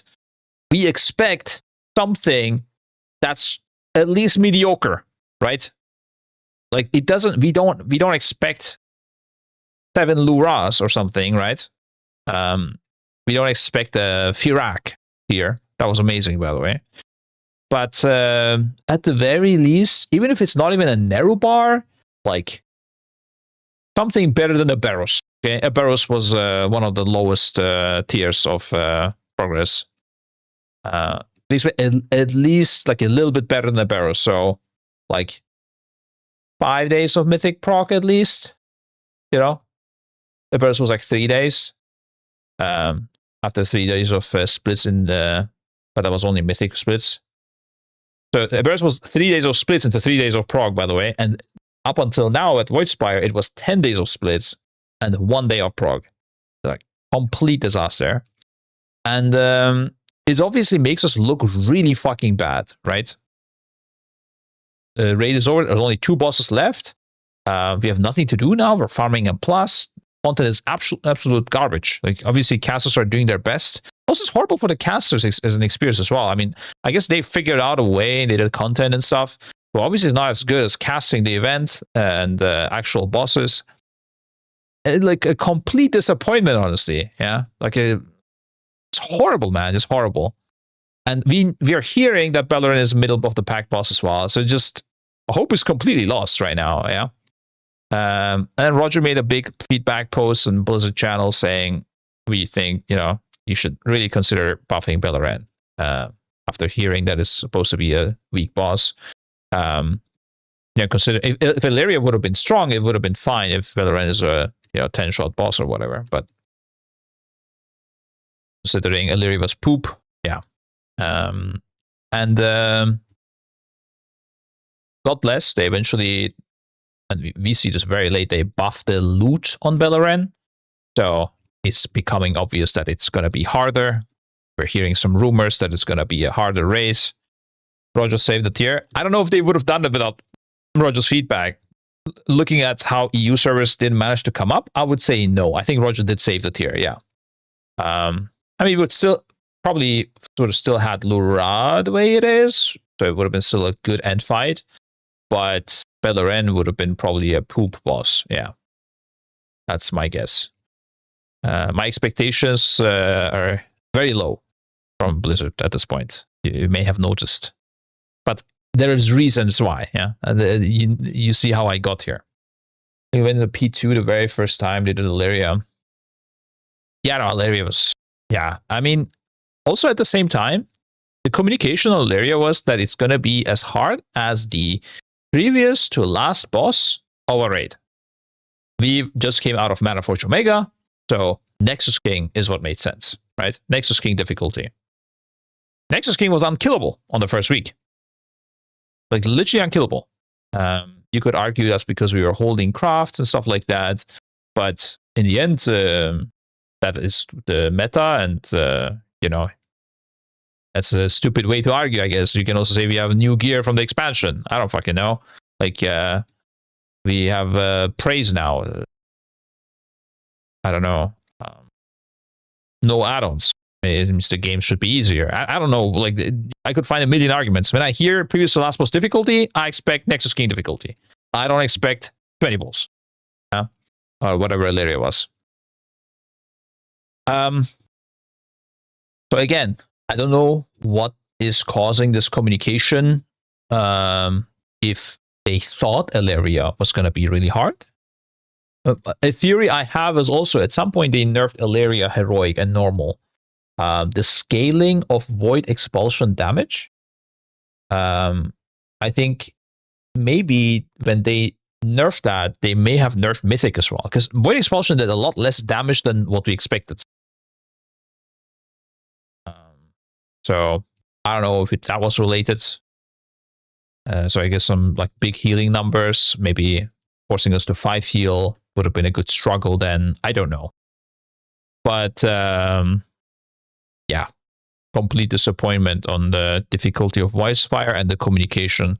Now, on top of that, also the Vantage Rune situation, right? Like this Vantage Rune thing, it's a cool idea. It sounds cool. But because people can have multiple characters and you can have an unlimited size roster, not in practice, but in theory at least. And even if you won't go unlimited, you can go quite high, let's say. It makes the experience really weird. Because you can Vantage Rune a boss, kill it, and then Vantage Rune the next boss with different characters. And them, so this was already the case. And we were back in the days, we were joking about this, like, yeah, you know, let's make 2 mains and Vantage Rune, lol, crazy, right? And then what they did is they buffed Vantage Rune from 30% to 5%. Which is quite big. It's almost like double value, right, guys? It's crazy. Also with the damage reduction as well, not just the damage itself and healing increase, like everything. So I think it's a very shit system. I think what could happen is that Vantage Rune could be a thing on farm, maybe. Or maybe it gets unlocked after a quest line or something, or after the first kills or something like that, or like whatever, but not the way it is right now. I think that's really, really bad. I don't think it needs to be part of the race. Except for that one moment where like, oh, when are they gonna start put the Vantage Rune? And then we wait for Liquid to do it. They have less time than us then anyways.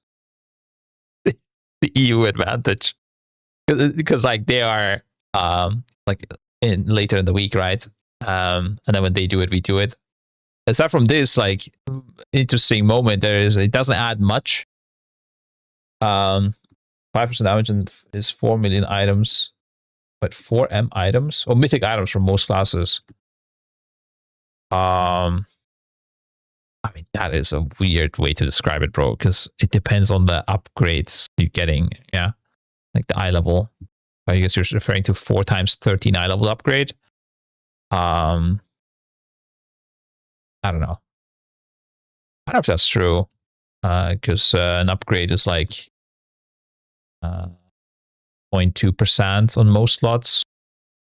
So times 4, 3.8. I think it's less than that, but if you upgrade weapons or something, then yeah, I guess. Yeah, anyways. Doesn't really matter. Yeah, so there's Vantage Runing on Paladins, on the Hunters. Also Hunter balance in general, bro. Why? Why like this? Why? Did they not notice? How did they not notice in that case? Was it intentional? Was Hunter supposed to be a hero class on multi-target fights specifically? I don't know. Not sure. I don't understand why. Like I like specs having like niches and stuff, right? Like I like that in general. I think it's good for the game. It's just a bit extreme, no? what they did. Like, it's fine if it is a bit better. It didn't have to be this much better. I mean, what the fuck? I guess at some point it did nerf it a little bit. But it's still pretty good. Let's look at statistics. Evokers are also good because they buff hunters, lol. I want to check statistics actually because you see it nicer. Yeah, like what the hell is going on here, bro? What am I? What is this? Still like this, I guess. And then there's BM here. Wait 1 sec. Who the fuck played BM on this fight? Why? God damn it, some of you guys are fucking freaks, dude. It's just crazy. Why would you do this? Why do you do this to your team? Like, how much do you love those pets, dude? Crazy, bro.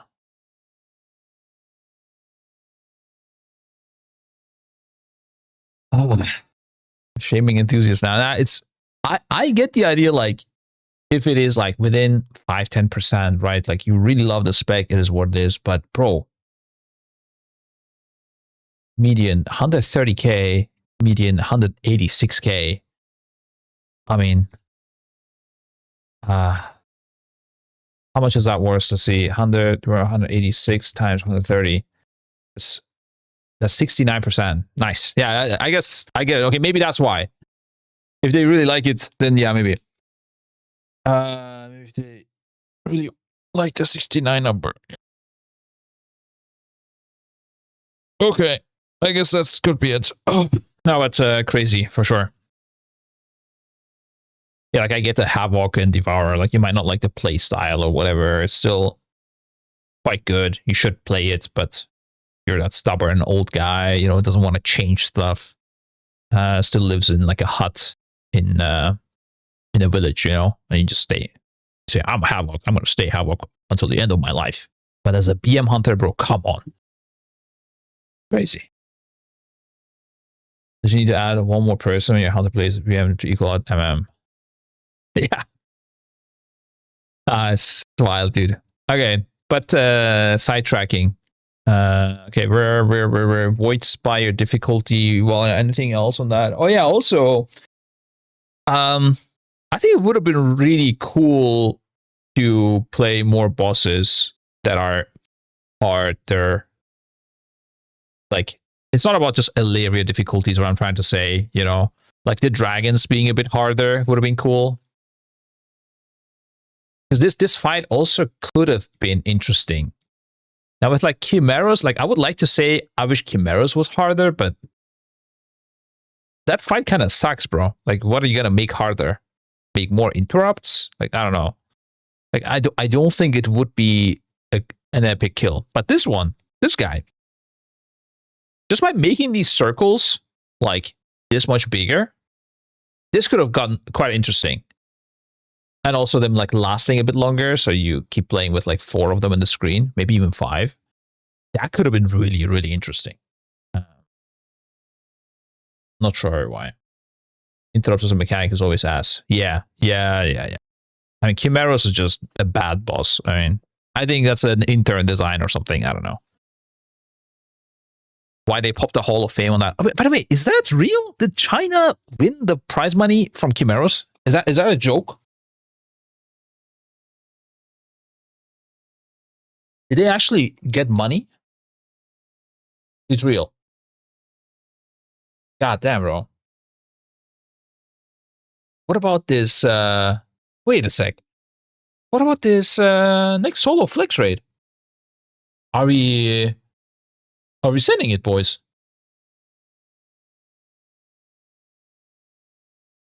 We can see it menus. You know, I might, yeah. Don't talk about it. Talk about it, Grim. I don't think the day are ready yet, yeah. What was Zion's first real raid boss?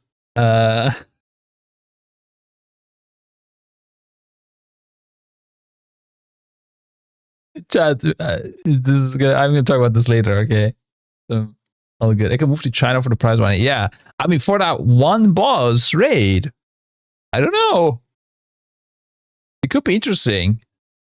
What's like 70k USD? Yeah, I think so. Something like that.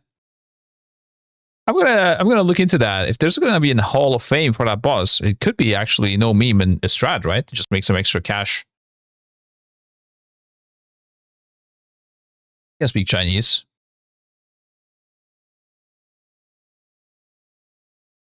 I did actually no meme. I did raid lead once in Chinese in Terrace Land. I would do a countdown on every pull. I think it was like Sun, P, or something like that. I don't know. I don't remember it now anymore. And then I would say gather and spread. I don't remember the words either anymore. But I got taught, and I was raid leading a Chinese team in Terrace Land. It was like a promo for Terrace Land. It was really fun, actually. And I was playing at the same time as well. It was cool. But how did we get here? Yeah. Let's skip the Chinese part. Would there be any team that clears on CN server fast enough, or what? Can assume you would have to be a citizen. I don't know if you need to be a citizen. I don't know about that. But worst case, I could outside raid lead a Chinese team, maybe, if they can speak English. And join the money split, you know? I don't know, man. We'll see. I'll talk to some Chinese people, see what's up. See if we can get any sort of benefit from this. It sounds like... Oh, but wait. It doesn't work, right? Because we would need US and EU not to clear it. Or we need to go top 3 or something. Ooh. Guys, can we organize a global release, global race just for that one boss? That'd be fun. Actually, maybe Liquid is down to do that. That would be a cool thing. If that progress only lasts for like 1 day and we do an event from home, maybe they're down to just wait for us and we do something together. Okay, I'll look into that. I'll ask Blizzard basically. I mean, if it's gonna die in 2 pulls, there's no point, right? But if it's gonna survive, I mean, and we can make a nice, like, you know how we did like the speed race of Casanatri or something back in the days with Liquid, right? It could be a mini event like that, just for like 4 hours or something. But if it obviously dies in 1 shot, there's no point. I think it is intro to Mythic. You can also flex Mythic Q it. Yeah, I just don't know what that means. Everything is like a version is also interesting. You can pug Chimeras, but people are pugging Chimeras. I don't think we need an entrance to Mythic. I don't know. People can enter Mythic if they want to enter Mythic. Unless it's an entrance to Mythic, like harder boss, I don't see why this would be needed. Except for maybe PR reasons, like they might make it look like it's Mythic more approachable, even though it already is with Chimeras. I don't know. To make Mythic more approachable, all they need to do is remove the lockout system from Mythic, so people can just pug it. They can just pug players when they lack players. That's how you fix Mythic. It's very easy. You just see people's achievement. They tell you how far they got. You invite them based on that, and then you progress a boss with a guild of like 15 people, and the last 5 you filled from pugs. And then eventually they join your guild because they enjoy playing with you. And there's also a way to recruit people. It's just good and smart and the way to do it. And I don't know why Blizzard is not doing it. Okay. What's your take on Max saying, bro, every time I hear this? And then I check later and then Max never said the one thing you said. It's just something completely else. This has happened so many times. But okay, I'm going to take the bait because we need content. That NA started a day behind. Yeah, wait 1 sec. I need to do this again. Saying that NA started a day behind EU because they did bad gearing, isn't that just bad managing and not starting behind? I don't know. Yeah, I don't know. I think you could argue that we had the advantage this time. Yeah, definitely. They did say that it was their mistake, though. Yeah, that's amazing. Max saying that you smell. good. Yeah, that's true. He said that during BlizzCon as well. And we were hugging each other. It was amazing. It smells good too. It's not EU advantage, it's Echo split team advantage. Bro, it was the 40-hour session, dude. I'm telling you. I guess we didn't talk about that. I guess that's what we should change to with Voidspire. True. Okay, yeah. Another reason why this raid's difficulty being in an uncommunicated way too easy, what it led to is, so Stinthier, this fine gentleman, along with also Truefire, they handle our splits. They distribute the loot. They decide how many splits we need to do, who will be in what group, with all these characters that we have.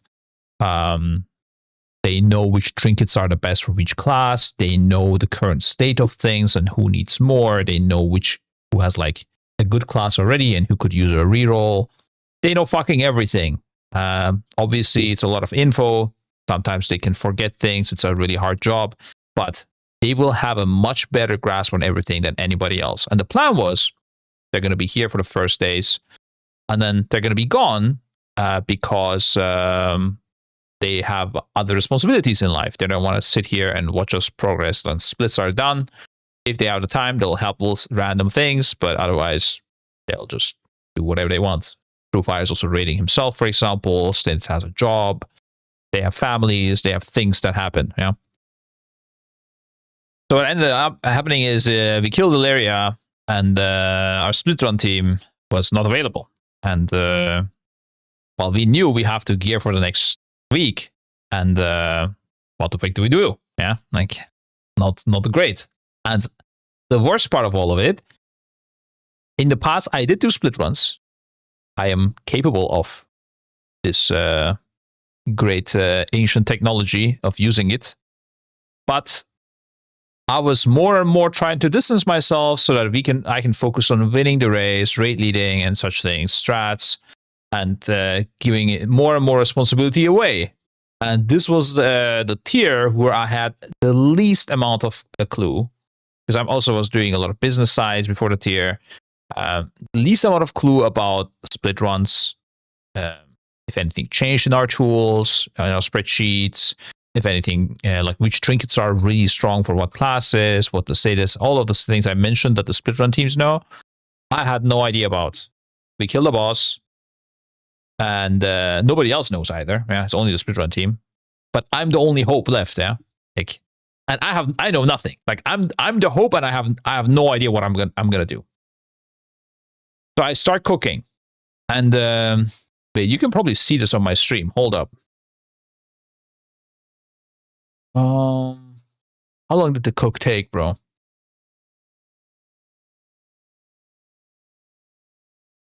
Hardest boss of spreadsheets. Okay, I remember it was a day before that.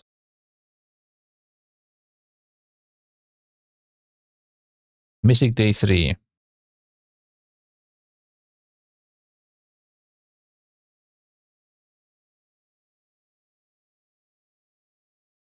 This is Mythic area? I guess so. Okay, yeah, we kill it.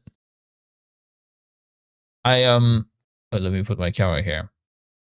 I am still unaware of what to do now. Oh, actually, maybe I am aware. Look at my face. I think I'm already not the happiest. Yeah. Yeah, I can tell. This is not happy scribe. And it starts, guys, yeah. It starts with the loot from malaria. I already don't even know how to distribute that. I made a mistake there. Probably should have given the trinket to Stove. Gave it to Gub. I didn't know this trinket is exceptionally good for Elemental Shaman. Because honestly, I didn't give a fuck about Elemental Shaman. I don't think Elemental Shaman is good. Turns out they were quite good for... I mean, okay, I knew about Beleren, but I don't know. I still like kind of lost hope in Ellie Shaman at this point. And because it wasn't good for Voidspire, I didn't care about their items. Even though like I knew we might need 2 Ellie Shamans, but I didn't know this trinket specifically is good for Ellie Shamans, you know, the ribbon. Anyways, it starts, it keeps going. You see my face. Not happy, guys, yeah? Very, very thoughtful, very sad, angry. It gets worse, guys. I'm getting tired, yeah? I'm getting very tired. You can see it. Unhappy scribe, also tired scribe. Here, I'm locking in one more time, but I'm tired. You can see. it goes through the cycles of locking in. And here I'm like, what the fuck are we doing? Like, I can't understand what to do. I've distributed Illyria loot by now, probably, but still I'm completely lost. Still lost for sure. And here, I saw a small smile. I think I saw some hope in the future of what we could do, but I still have no idea what I'm doing. At this point, nobody is really helping me. I think Truefire and Stinth maybe are coming on and off, like depending on what's going on. At some point, Truefire was there. I remember that at least. Roger is just fully vaping around. I'm telling Roger, you should really help me. He just goes smoke. Yeah, he does something else. He pops a vape next to me, Mist of Pandaria Gaming. Yeah. And then eventually he notices, after I'm spending like 6 hours, that this is looking really rough. Yeah. You see, my POVs are gone. They are in bed now. I am still there. And it begins, guys. Yeah.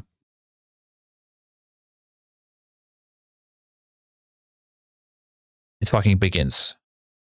I'm on the phone, probably. I don't know what happened here. Okay. I'm ending the stream. And I think it was this night. Honestly, the weird part is one thing that happens when you sleep very little is that you don't memorize a lot of things. So a lot of things just get lost. I saw messages of myself in Discord that I do not remember anything, that I'm typing this. I don't even know what the message means. So for example, we had a channel called Plan for Today. I say, come to the venue and fill the form. I linked the form as a text that is highlighted that you can click. I never do this typically. I don't know why I would do this. I randomly started doing it, apparently, after a lot of lack of sleep. That's what you do. I say, okay, we'll do some DPS tests. Then prep the characters to fill in the form, break them, but read link and announcements carefully. Again, I highlighted the text that they need to click to get to the link. It's a spreadsheet link. I never do this proper formatting. I guess with lack of sleep, I start doing weird things. And I say heroic splits for Fotham, spend Frago, potentially ×2. Stinth will guide you. Stinth was asleep at this point because he was gonna come back and help them finish it. Chimeros mythic splits ×4-ish. Either continue prepping characters or farm on Kreskai main, whichever needs 266 pieces or good loot while we prep Void Spire mythic splits. Void Spire mythic splits ×5-ish. Remember to tell split inviters when you plan to go heroic. Stinth should guide you, or I'll be awake probably by then. I slept for an hour, I think. Or no, wait. Which I don't remember any of this. I know that I did a we did an all-nighter, and then it was a time when the clock moved an hour and we skipped an hour. And I remember that one good because Stint laughed a lot on that one. Where we were worried that we're not gonna sleep enough because we're also gonna lose an hour in the night. But I spotted that it will be an easier all-nighter to do because the hour is moving and skipping an hour. So we turned it into an opportunity and we did an all-nighter instead of sleeping. That's supposed to be on the last Sunday, on the 28th, 29th. So yeah, it is that. That's funny. I said I'll be awake probably by then. I was sleeping on my chair, I think. I also don't think I streamed those days. I was completely fucked. True. I can't check that, I don't think. Maybe? Planning Mythic. Day 5. I don't know. Heroic Day. Oh wait, it's supposed to be Mythic. Oh no, I just didn't stream the 7th day. I can get you footage of that day's Pepe laugh. Yeah, I bet you can. I feel like you guys actually might win ever again. I mean, Liquid has the advantage and the time benefit. They seem unstoppable. Considering how close wipes we had, I think we could have definitely won this tier at least. On other tiers, it was really rough, yeah. Like this time, Liquid entered with their hearing strat, right? So it gave us a good chance. But honestly, guys, I think they're going to int again, so it's fine. It's okay. Liquid is always a bit weird with their splits. And I believe in them. Echo fan materials, you guys choked. You guys had 8 hours to kill Lura. Liquid was asleep and couldn't close the deal. I agree. I fully agree. Lord Zwav. I think I refer to it as the goalkeeper going asleep, and we didn't score the goal. Yeah, I agree with that. But we're gonna get to that, guys. We're jumping forward, okay?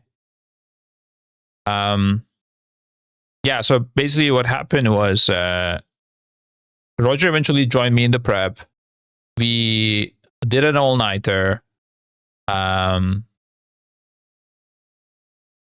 Then at 7 a.m.-ish or 6 a.m.-ish, we both,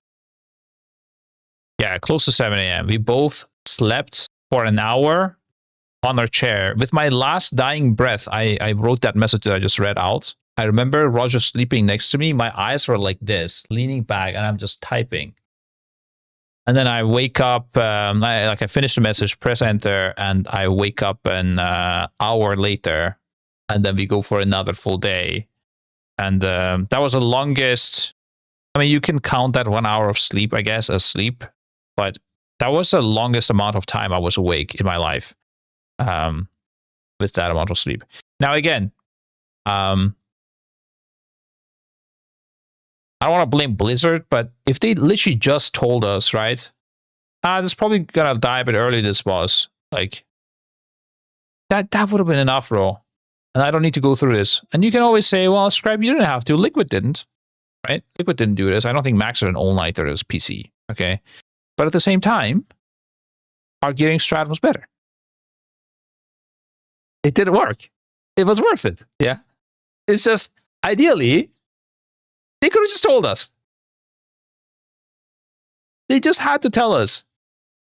Yeah, it's going to be Illyria's probably going to die a little bit early. It's fine, guys. That's it. Like, yeah, don't worry. We're going to make Lura hard. But Illyria, not so good. It's for like a, what did they call it? Entry into Mythic tier. Yeah. That would have been enough. Didn't have that, so need to do an all-nighter. The day after, we went to bed again. And we, again, had the same hours of sleep as everybody else. And that was rough to wake up on. And I remember I woke up, guys. I was reaching my phone, yeah, with my breath, last breath. And I want to type to Roger, I want to be late, okay? Like, I want to type to Roger, like, bro, let me sleep a little bit longer. Can you go? And then I opened the phone. 1 sec.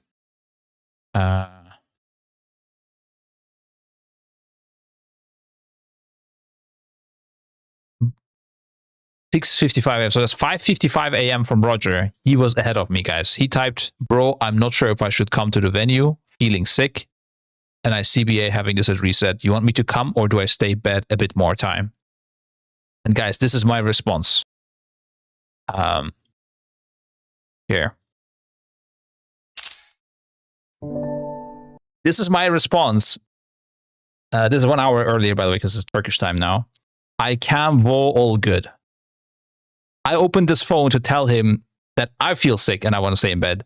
But he was 5 minutes ahead of me, guys. He typed at 6:55 Turkish time right now. It's 7 a.m. I was too late. I got up late. And this is the message I got. This is why I could type. I go to the venue, bro. I have very little memories, except for these like notes. So honestly, just rediscovering some of this as I talk with you guys. Yeah.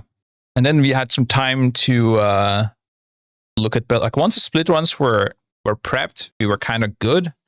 Because they were easy, right? And only on the few dragons I had to help people, like raid lead, and then I stopped raid leading those as well. I just fully focused on Belloran and Lura a little bit. Oh! All good, yeah. That's crazy, dude. It was wild. I want to see if I had any announcement messages as well on the 29th. Oh yeah, I was also making Mythic Plus groups for people. Again, as a forgotten skill, I had to I had to rest up. Wait, oh my god. When is my coaching session? We have some time, right, today? Hold up. Yeah, it's in 2.5 hours. All good. Okay, that's easy time to finish the tier.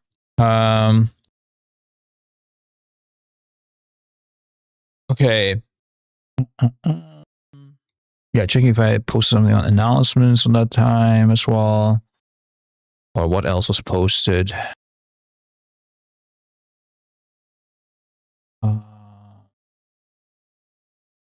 I did not post anything. This is the first time I hear Roger was posting about like split run stuff and upgrading characters and stuff. It was crazy. And the issue is like Roger, when he does something, he does it very detailed. Roger is a very detail oriented man. So, and this is a very complex thing. So when Roger describes what to do, he will tell you like, log into your character, open your character pane, check how many crests you have, screenshot that, put this into the splitter. Like he will like tell you step by step, like you would describe a robot. That's why he's also good with algorithms. Actually, he has no idea about coding. He never coded. Right? He didn't study it or anything, but he can write algorithms in a way because that's how he just generally thinks. So he's like writing some massive fucking messages, bro, for what to do. Yeah, it was exciting. Then they go to I don't know, fast forward, I guess, right? The last few days, I don't think anything happened there, surely. Yeah. I didn't even stream the 7th Mythic Day because I guess I forgot. I don't know. Race of our first restarts with good hopes. Oh yeah, this is where it looks. Spreadsheets, boss is dead. 7 out of 10, bro. I was so relieved, guys. Yeah, when this was done, bro, after so much work, the plan is working. It was so a good feeling. But goddamn. By the way, for people, I guess a lot of people don't know the difference in the strategy we use versus Liquid. What we did was, I don't know to this day what Method did. No idea. But what we did, so Liquid, what they did is they basically bricked a lot of characters to get the lyrical. They used crests and all of that, right? We also did to a degree, but I think we may have used less crests than them.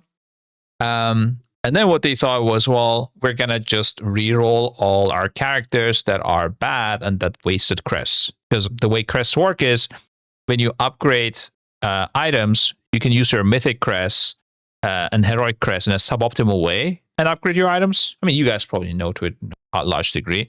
But also you could get everything from M+ to 266 and then use your heroic crests on that and then use your mythic crests on items that you have saved, because Mythic Crest and Heroic Crest overlap a bit, and you don't need to use Mythic Crest to upgrade Heroic Crest to max eye level of Heroic items. You can use Heroic Crest instead, which is super weird. They changed that this expansion. So you can save on using some Mythic Crests. So if you get a Mythic Trinket, for example, I don't think there's one from first boss. Or let's say you got, I don't know, Mythic Helmet or something. That's 1 out of 6 or whatever. And you have a Heroic item fully upgraded, then on the head, you can now upgrade your Mythic Helmet to 3 out of 6 for free. Because you did, and you use Heroic Crest only for that, which is great. So now you have extra Mythic Crest you can use. But yeah. So they're re-rolling some characters, also trying to get some Mythic Trinkets on some people, obviously, and all that stuff, right? We, on the other hand, noticed, or at least it was TrueFire that noticed it, that you can get an achievement if you get enough eye level. You get 276 on every slot. You get an achievement and you get the crest reduction that all your alts can benefit from. All your alts halve their crest usage when they upgrade a heroic item, when you have this achievement, which is obviously amazing because you don't have enough heroic crests, because heroic crests are like not as easy to come by as in the past, especially also because you can upgrade into those mythic tracks with heroic, right? You have heroic items and then make your mythic items also free to upgrade. So heroic crests were very useful, and getting this reduction was very useful. So we noticed that. So what happens because of this? You want to create characters that you bring to 276. To do that, you will most likely need to brick it. You need to upgrade like really shitty items, right? You need to upgrade your bracers. You need to upgrade your fucking cloak. Get it to 276. You need to get everything to 276. Also harder if you have double 100 classes. So rogues and DH are really bad to deal with, because they can't get an item that they can just upgrade. So those brick characters, we call them crest guys. Okay, those guys are not going to be good. Most of the time, they're going to be very, very bad. But they will allow your new main or your old main to be very powerful. So crest guys could be selected from any character you have that has just not spent any bad crests, but has ideally a nice vault, isn't able to use two-handers in their weapon, ideally has some heroic Alaria pieces, which is 269, so that allows you to save heroic crest usage. That also ideally did the delves, the weekly delves that gave you extra crests that are outside of the cap, that outside of the seasonal cap that you have up to that point. So you could get like extra heroic crests. So you're trying to find a really good character that has done a lot of everything that they can do to get the hero crests, and also has a lot of items ideally that are beyond 266, which is only from Alaria, and the Alaria rare neck was really good. And you appoint those guys, so those are like you're one of your best characters basically, and you say kill that character. You gear it up even further, you farm and plus on it, and you destroy it after. You give it some mythic splits items. That's what we used our Void Spire mythic splits for. If they were lacking some eye level still. And then you say upgrade everything, make that a completely garbage character. So we call that bricking a character. Yeah. And you can brick characters to finish a split run, to be stronger. You can Vantus on it on a random boss. You can also brick it to turn it into a crest guy. So if we were turning our crest guys, we were making them bricked. And then you would go either and gear another completely new character. This could be your main that you had up until now, if it didn't spend a lot of crests in a suboptimal way.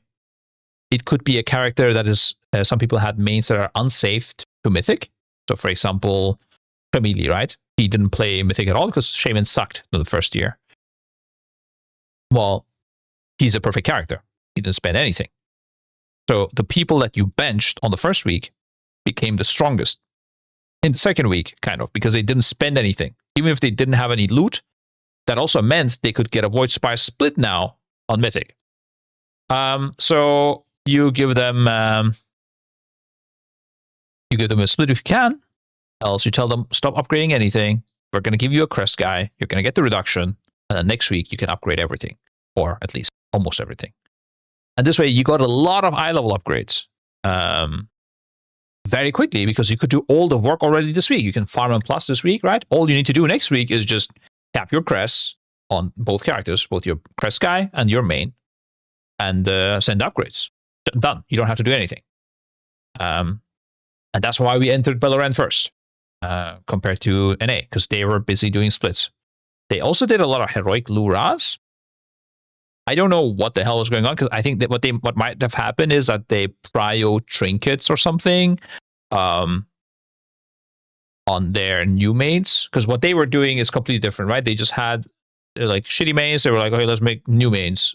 Did some splits, got some good loot on them, but maybe we're lacking some tier sets. So Lura was giving good tier set, obviously, the Omni token, and also it's dropping some double socket items, some leech items. We looked at them. They're a DPS upgrade, but we did not think it was worth the time. Maybe like 2 or 3 would have been worth the time. Also with the excuse of like learning the boss fight more, especially the later phases. I don't know. Also, maybe because also Beleren was a bit bugged. One thing that we didn't, I guess, plan for is that Beleren was bugged when we went there. That was a bit like, oh, well, that's weird. We could technically do like Luras now heroic and gains a small benefit until they fix the bugs. But also and a small other thing was also that we noticed later on, the Chris guys that we bricked, they turn out to be sometimes better characters than your main if you also Vantastrune on that character that you couldn't do on your main. So this was like, wait, hold up. Maybe we shouldn't have bricked this character completely. So what happened is Roger, on the first day of Beleren, this is why we also sucked on Beleren a little bit. On the first day of Beleren, Roger was fully busy just looking at every person's characters and seeing what he can do there, and creating more Vantastrune guys, creating like maybe re-rolling people to their crest guy, because they had not bricked that character yet, right? Everybody was holding all the crests. Why would you? You also want to get a crest reduction from the vault of the second week. So he was busy looking at that, and that made us suffer a bit, because I didn't have a strat guy anymore. So I was now doing strats and raid leading. And if you watch really closely, you may have noticed I was like gone every now and then I would come back and raid lead again. And that was me cooking strats in between. And the fight was also a bit demanding of the tanks. We needed some quick reactions, so Maris couldn't raid lead that good without me. So it was a bit problematic. And this boss you could also do in many ways. I'm actually surprised that Liquid used our strat for Beleren with the positionings and stuff. At least I think they did. Oh, I think we just completely YOLO'd the strat. Yeah, like I have no idea about the strat. I don't know what people are doing right now. Are people still doing our strat? I don't know. I don't think they should. I don't think it's like super well thought out. Like we just really YOLO'd it. It was me between pulls trying to scuff something together. I'm not happy with our strat. I think you can do better. You can watch Liquid and I can watch Echo. That kind of experience. Need to find something that may not win the race, but they do fear you guys. I highlight that. What are we talking about? That was a solo bolo on your side. Yeah, it was a bit not good. Like that definitely hurt us. Roger was trying to get the best characters. We also couldn't immediately send our crest guys. So early on in Beleren Prog, we had like the worst fucking characters because we weren't sending our upgrades. And like our eye level was really low, if you may have noticed as well. Aug Evoker strat doesn't work anymore. I know. I'm not talking about the Augs. Like, yeah, that's whatever. I mean, it's just whatevs, right? I'm talking about the boss positioning and the raid positioning and the pools positioning. And like the whole raid movement. Before the intermission, I know Aug doesn't work. Do you like this raid in general, sir? Which raid, I guess? This tier? I think like Lura, I think was the best boss ever. We're gonna get to that, but yeah. This one works, but feels like you lacked people. Yeah, the problem is we didn't lack people. We lacked people with time because we didn't know this is gonna happen. That was the issue. The reason for low eye level bad luck.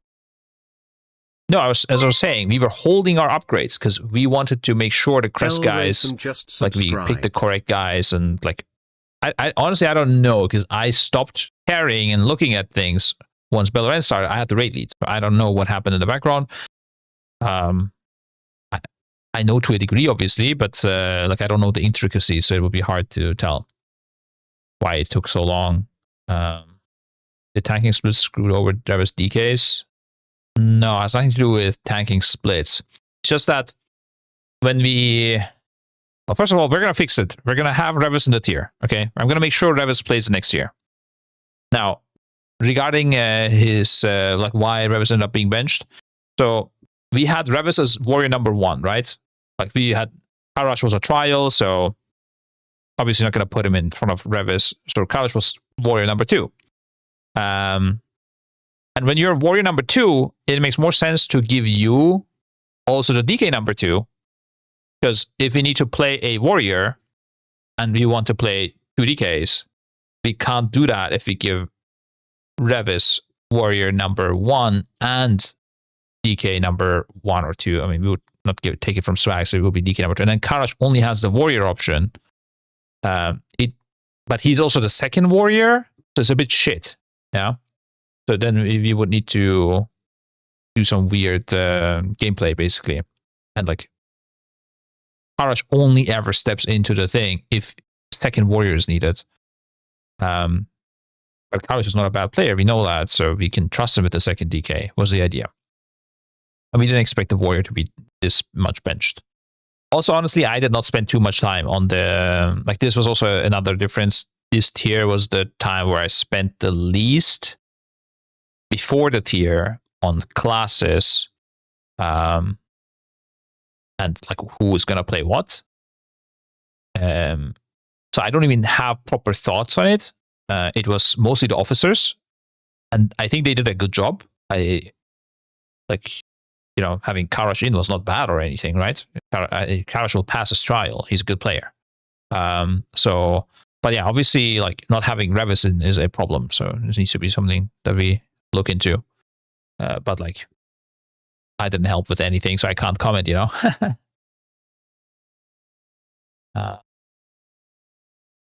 tagging split guys normally check the thing, but Roger did. Yeah. Exactly.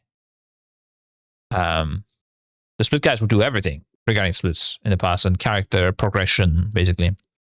If you needed the time difference, make less a difference compared to the previous tier. Time difference make less of a difference because of our gearing strategy. I mean, I wouldn't say it made less of a difference. I would say we had a good gearing strategy. It's like saying, if like Liquid just keeps wiping on Bellaran is really stupid, right? If they play really shit for one day, and then you ask me, well, did time difference not matter this time so much? Like, no, they just played shit then. So if they are doing their gearing shit, and I do a full 40-hour session before that to not be shit, then that's not the time difference not mattering. That's our gearing strategy just being good mattering. I do understand that people don't value this. Like, people value how good you play a lot more than how good your gearing strategy is. It's just the truth. It is what it is, but I don't care. Has the interest try? I don't want to go one by one, because if somebody didn't, I don't want to be like, oh, I can't say on this person, right? So I'm going to stop it. I only said it about Karash because you could have thought that I meant Karash was a bad player when I said we want to have Revis in. That's why I said it. Yes, so I'm not going to say anything more. You will just see it when you see it. Yeah. That does not mean that this is negative as well. I just don't want to go one by one and eventually hit a rock and be like, oh, I can't comment on this person. And that is super fucking awkward. Yeah, so not gonna happen. So based on this, I think you just skip sleeping in future races. I thought we're gonna use it more often, actually, the chair sleep, because it is surprisingly comfortable. Like, sleeping, if you have something to put your feet on, like, honestly, if you have the ottoman that they have, yeah, I mean, like, this is not really an ad, because you shouldn't, like, probably you don't sleep on your chair, I'm guessing, unless you really need to. In that case, I would very, very much recommend get a Secret Lab chair and the ottoman they have. You will have no problem sleeping on your chair. But at the same time, the chairs, I don't think, are designed for you to sleep in them. So I don't think this really matters for the majority here.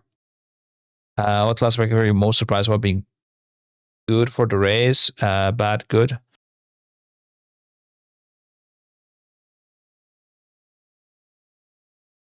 I thought mages would have been better than they are, for sure. I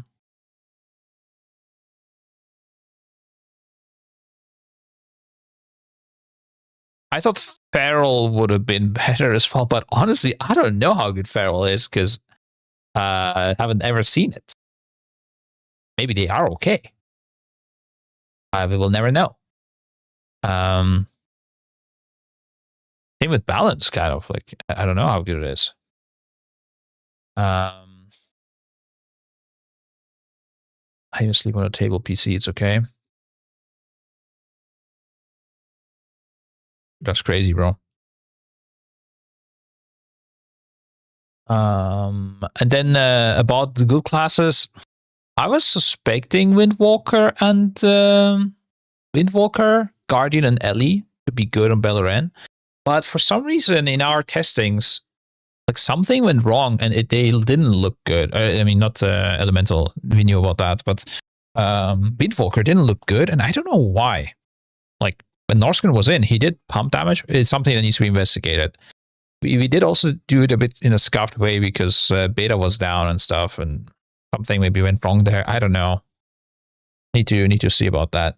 But I was a bit surprised for sure about Windwalker being that good. Wasn't like amazing, but still better than I thought. Because I think you could have also taken a Shadow Priest instead of a Windwalker. I think it would have been pretty good as well. But Windwalker with Disc Priest is better, basically. So, considering how the Siren, do you think it will bring multiple raids here again?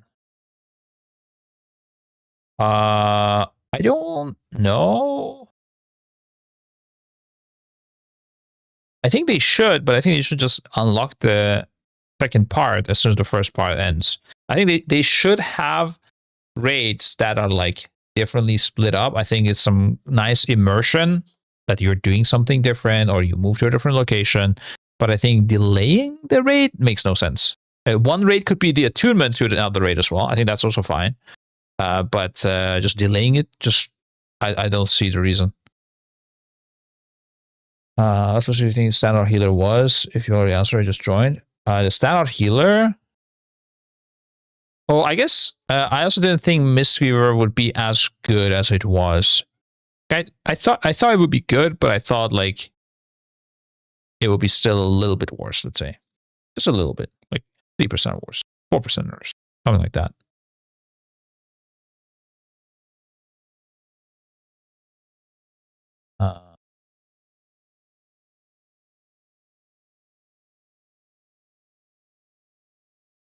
Okay, I'm gonna continue though. For Beleren. Yeah, so Beleren strats, yeah, through the 2-phasing and 3-phasing. I definitely think this is something we could be better at in the future. Yeah. Like DPS calculation, DPS min-maxing. I think the AUG trick was nice. I think we can find and should be good with everything on that. Also with the class research, like I said, with the Windwalker and stuff as well. Also, Roger is not allowed to do split runs again. We need to find a fix for that so that he can do strats. Me doing strats here was not the play. It was also our first time experience being on a boss early on in the tier, I guess if you could call it, first, and seeing like the buggy stuff. We weren't like equipped to deal with that, right? We had to like immediately report to Blizzard, and then the funny thing is, when we're playing, Blizzard's not awake. Like when Liquid plays, right? They enter a boss for the first time. It's also when Blizzard is there and they're just watching them. Meanwhile, for us, we see the bugs, report them, but everyone's asleep. So they still get fixed when Liquid wakes up. It's a bit problematic. Ideally, if Blizzard could do things with no bugs, I would like that. Can we do that? I don't know. I can see here on our Beleren.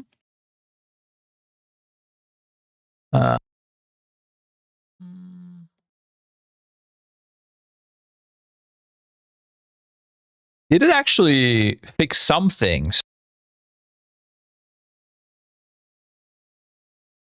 Either team link locks for Beleren Mythic to us. Void type is doing 650k unmitigated damage. Something seems wrong. Maybe Mythic is scaling with wrong amount of people randomly. I don't know. And then looks like this is fixed. That was at 8 a.m. my time I posted. Then void burn and light burn. Oh yeah, the heal absorb on people, right? On Beleren. You get a heal absorb. Easy to miss. And it increases in each phase. It was just missing people. It had like a 70% chance, like 80% chance to miss you. So sometimes you'd only get like 1 or 2 instead of like 6 of them. And like in the log, it would just say miss, as if you had an immunity, like an ice block or something. I don't know what caused that. Reported it. Despite them not having any immunities up or anything. Here's heroic log, I think. Same thing happens. Yeah. Here's also the log link, actually. Found this randomly online that I could link it to them. Look at that. Just not working. And we said, we're planning to progress this boss today, unlike Liquid, so it would be nice if it's fixed. So I'm like, I'm really inting us here, because at this point, guys, you need to think about it like this. At this point, I'm so worried that things are going to be too easy. I'm telling them, like, please fix it now so that we don't kill it too early, right? And then it's fucked. I'm literally asking for buffs on the boss. And this is like after Liquid also did their heroic Beleren splits. Like they did this with the bugged way. I don't know if they even knew that it was bugged, right? It requires you to look at it a bit. But like basically, I buffed the boss for EU. So there you go. Fuck you guys. To anyone who was trying to do it on heroic in EU, you got a much harder version, because it was actually, quite a big difference for all of these people not getting a heal absorb. That was me, yeah. They said they thanked us, fixed it. A goat from Blizzard was communicating. So then the rest of the stuff, it was getting a bit later in EU. I don't know when they fixed stuff. They would not tell us. All we get is a reaction to the post, which you can't track the time for when that happened. But some of the bugs we reported, when the boss does a tank combo, if he does the double collar hit first, then the singles become bugged, as you can't taunt and make the boss hit the single cone with the correct tank. That was a bug, which immediately meant a raid wipe, because if you can't taunt the cone, right, and it hits the wrong color, it's GG's. Bird ads seem to get stuck in the air. I think this only happened when the person with the dive died. So not a big problematic bug, but a bug. It didn't also get a reaction, so maybe they didn't even know how this is to reproduce. If the dive target of bird... Oh no, sorry, Servo did mention that actually, and then it did get fixed apparently as well. The dive target dying. Roger, the pools that spawn after dives seem to be different size. Void one seems to be bigger than the light one. Seems like a bug. Yeah, true, okay. We could have played around that by putting like the void one into the wall more and the light one into the middle more, so we get smaller circles, but then they fixed that as well. And then I have a clip here. Tank. Let's watch it. I don't know. Apparently a bug. And I'm stopping the video here to show. Okay, this is very annoying. Now that I realize this, actually, I should not have linked this like this to Blizzard. I'm sorry, it is very confusing to look at. But basically, you see this light edict is on Maris. Eve, I think, I guess he taunted already. I don't know. I can't see. But he definitely finishes the cast on Maris, right? And then, boom, it would turn and just hit Thief. And I think Thief probably taunted it, but the animation would look very scuffed, basically. Yeah, Thief's reaction is good. Also had this one. He charges here. I don't know what the fuck that is. How does this bug even happen? So he took like some weird ass charging path. Obviously problematic if there's like orbs close or you have limited time or something, right? Like he almost got hit by those orbs there and would have died. I don't know. We didn't get a react to this actually. Not sure. I think it's fixed though. Didn't see this again. Spawn quills can be red even though you have the correct color. Yeah, this was annoying. This was really annoying because we couldn't tell which quill is which color. Because it would spawn with just a red beam. And you don't know if you should soak it or not, right? So that caused a lot of kills, actually. A lot of deaths. It was also a bug. We didn't also realize how it's supposed to work. So initially we saw this and we thought, well, if it's red, that means that's the one you can't soak. And then a couple tries later, somebody would say, like, no, but that was the one that I could soak and it was red as well. I was like, nah, that can't be true. And eventually realized, well, okay, I guess it's just completely bugged. It just sometimes is red and GG's. So it took us actually an embarrassingly high amount of time to report this bug. Like 5 or 6 hours, honestly. It's also sometimes, I guess, we realize something, but we don't know what the bug is. Like, we don't know how to report it, so we just keep going, and then, like, it happens sometimes it doesn't. I don't know. It was weird. Then,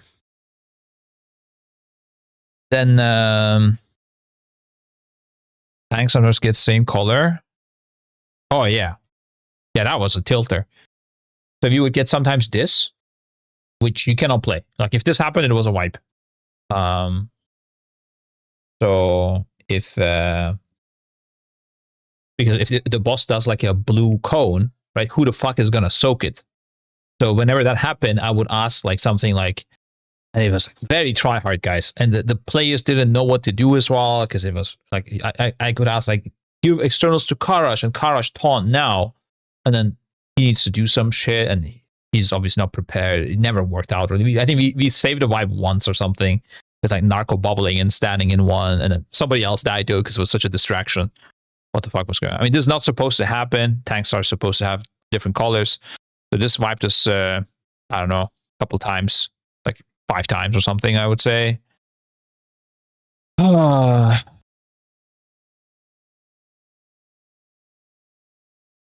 was the...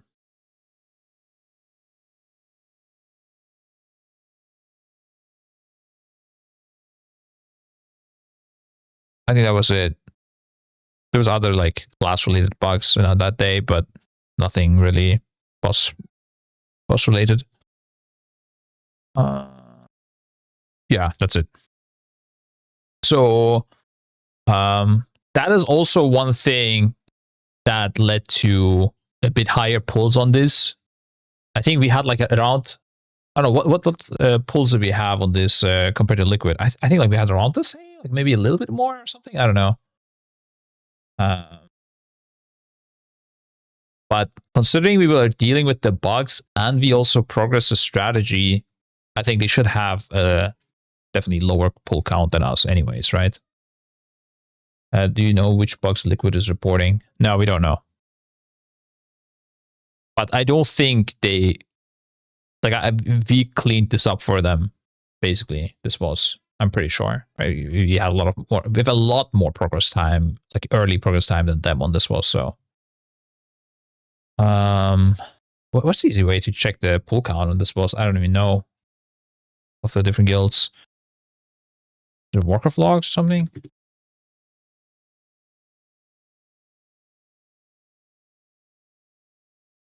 I don't know how to navigate to the race page after the race is done. No idea. Whatever, bro. Doesn't matter. But yeah, like our performance on this boss though, I think it's a bit it looks a bit worse than it was because of the nerfs and boss we were dealing with, and also because we were playing it with low eye level for some time, because we were trying to keep the crest situation under control. But we got the experiences earlier, so we could practice it. So the pulse count is going to go high, but we will have practice for later. I don't know. Not sure what that means and how much more pulse it should be. But in general, I think we could have played still this boss much better. Like there was a lot of room for improvement on this boss as well. I don't think we played as bad on like Lura P4 or anything here, though. I think this was like an acceptable, I would say, maybe on tie with Liquid or something like that. I don't know. That's what I remember looking at it. Raider IO, 200 to 250. Wait, so what does that mean? Oh yeah, here. Yeah, so you only had 18, 17 pulls more. Yeah, 17 pulls more than Liquid. And Liquid also did this boss on Heroic, so they had some practice on like the visuals and stuff. Like we had not done any Heroic raids. So I want to say we probably played better than Liquid on this. Yeah. A little bit. I don't know. Unless like we took a lot of time for strats and they just pulled quick. I guess the time spent matters here as well. I don't know. It's hard to say. I don't know what Liquid was doing. I don't know what we were doing, honestly, even. It pulls alone can't tell shit. In the end, they killed it before us, right? So, I don't know, but it was like during our sleep or something. But I don't feel like we played like horrible on this boss or anything. Yeah, it was okay. Definitely can be better though. It's good that we can improve. We have room for improvement. Then we go into Lura, guys. Oh god. So the whole thing starts with the add-on, obviously. So first, quick rant at Blizzard, right? Nothing to do with Liquid or us or whatever. So we told Blizzard what we are planning to do with the add-ons. Okay, everything pre-approved. First thing, the Lura memory game Vikara, right?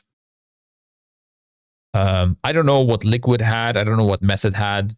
Not sure how developed what was. But first of all, like we did all the sacrifice of like fucking people's UIs over, changing everybody's add-ons. And then this shit is still possible. Like, how is that even real, bro? Oh, here. How is that even possible, dude? I don't care what they need to do to prevent this, right? If they need to do like a dirty hack or whatever it is, but bro, this just should not be possible. Like, this should never be on your screen. This should not be possible. I don't care what they need to do for it. If they go above and beyond to fuck everybody's UIs, fuck everyone's raid frames, their like personal tracking, they completely fucked all auras in the game. Like, look at what the fuck am I even looking at, bro? I was once trying to check if you had rally up, right, in P2. I look at it, I say it's not up. But his raid frames was so full, this is the max amount of buffs you can apparently see. I couldn't even see it. Like, not only can't you track it like in a nice box, you can't even track it here, bro. You can't see raid CDs, so like your raid leading capabilities are ultra scuffed. Okay, to a degree acceptable, right? Like, you do all of this shit. What I'm tilted about is like, I'm not even tilted about the change, yeah? But if you go through all of this, then why is this possible? If this is possible, why is this possible in a private way for individual guilds? Like, a complete disaster.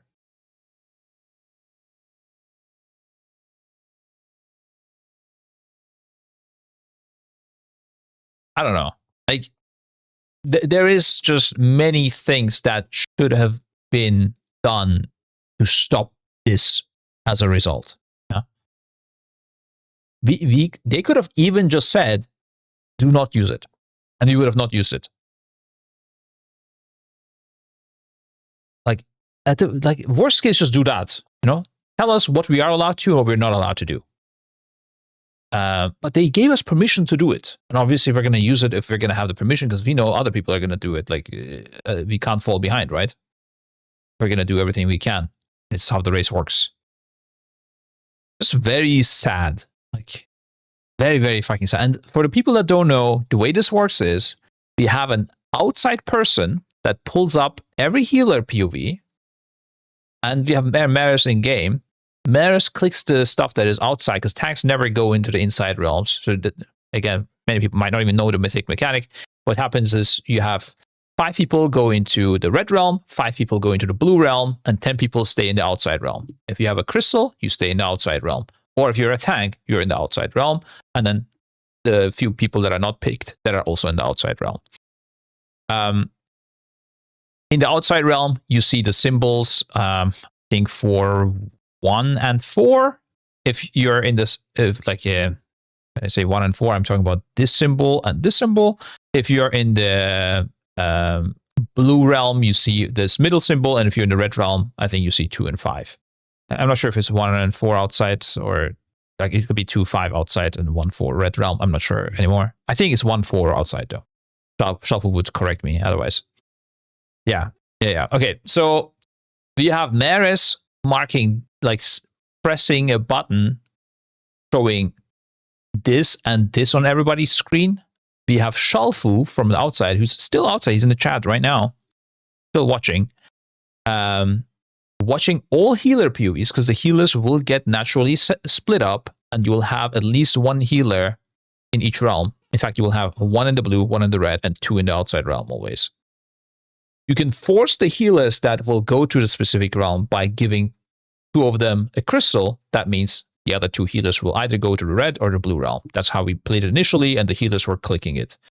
To a level that is even acceptable if the outside person is not involved, I still think it completely sucks, because why are you pressing some random macros to pop a VCAR on everybody's screen? Instead, the simple way to do this would be using ward markers.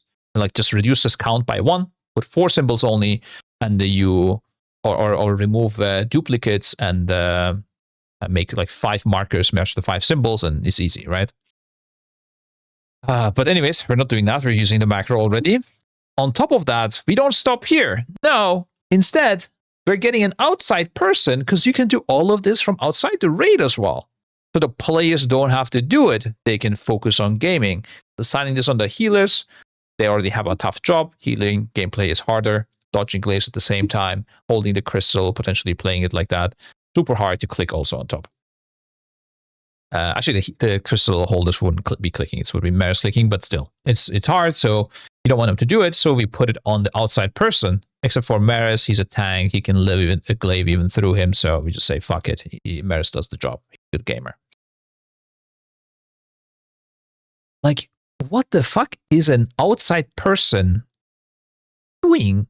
Watching people and pressing macros that sends a VCAR or like radar thing on people's screens so that they don't have to look at the boss or communicate at all?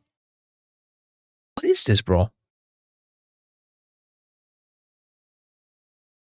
We went through all of this effort that add-ons are not supposed to tell us what to do, and now an outside person tells us what to do.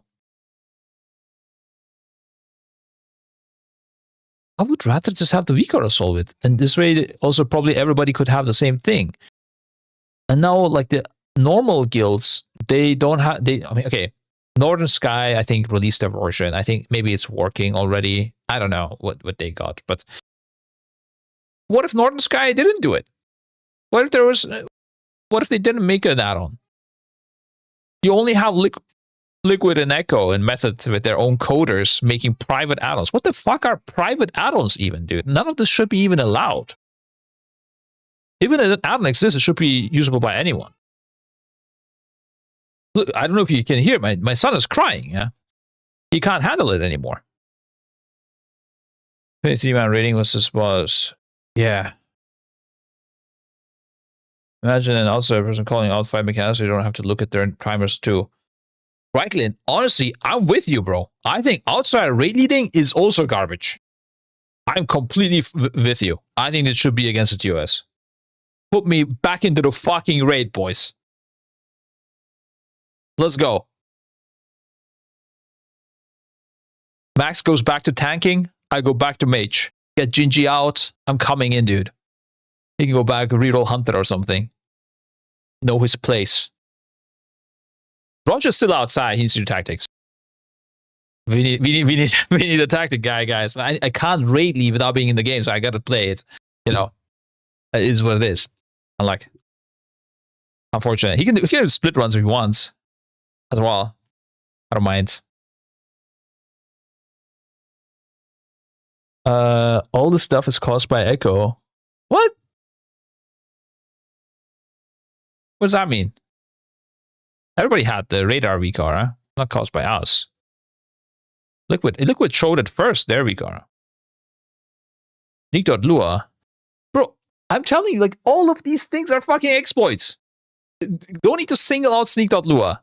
Everybody is exploiting. Split runs, complete exploit. I have no idea how they're not banning us for split running. It's an exploit. This is not the intended. Like, the definition of exploit is doing things that are unintended. Yeah, like abusing a system in a way that is not that it is unintended to use it for. Yeah, split runs. This fucking add-on right here. This is not intended. I'm sorry, it's behind my camera. This is not how it's supposed to be. You know, like this. I refuse to believe this is the intended way. Yeah, we are doing some scuffed ass shit to get this working. By the way, like this is not like a function. Like, oh, I don't know. Macro from outside sending an add-on message telling you information. Show T on 5. Like, no, this is not a thing. We're using some like community channels or some shit. Sometimes we were using whisper tabs. Like, nothing to do with it. Yeah, this is full exploiting. Was allowed. Yeah. Split runs definitely exploiting. I think multiple mirror characters for random shit, like double Vantus runing on 2 mages. Like Gingy had a Vantus rune on Beleren and on Lura. I think that's an exploit. Like, maybe a softer one, right, than this. But I mean, where do you draw the line? I'm not gonna draw it if the Blizzard doesn't, bro. I'm gonna use it, yeah. I mean, since then we have swapped to telling Blizzard more what we want. Or like what we want to do, and then they can block it. If they don't want to block it, we play it with it, yeah. We didn't get banned for this, but we got banned for alt tabbing, dude. I can't believe it, guys, yeah. We got banned because Zervo sent too much gold to players. Crazy shit, dude.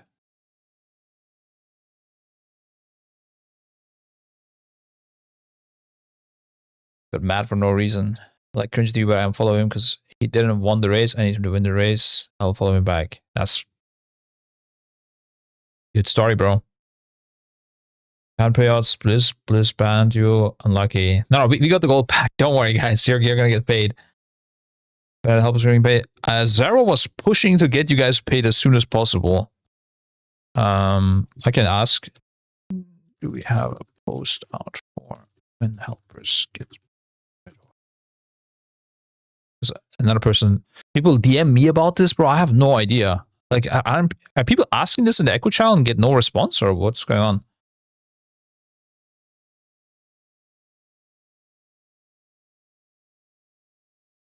Brandon Water, this is pretty much the race recap. It literally says in the title, bro. First stream was yesterday, but that was like a warm-up stream. Because I'm on a new PC and shit. Okay. Starting to lose my voice. Getting angry. Okay. This is the 1 week, huh? Yeah. Any questions? Am I moving on from this, guys? I don't want to talk about this further. Yeah. I wanna finish it. I wanna move on. You bring one of the monitors from venue? No, I did not. I actually need one. My monitors are falling apart. But I see it's carrying shit, and also like those monitors are like, they're like expensive, bro. I don't want to break them. because of the flight or something. We just left it at the venue so I can get the exact same setup next time. Grim loves building the 6 monitor setup. That's his favorite thing, he told me, guys. He said putting the 6 monitor arm and building it for me is the most joy he has at the event. He thinks it's such a fun time. He said, can I do it next time, please? And I said, Grim, it's fine. I'm going to leave the monitors here so you can do it again.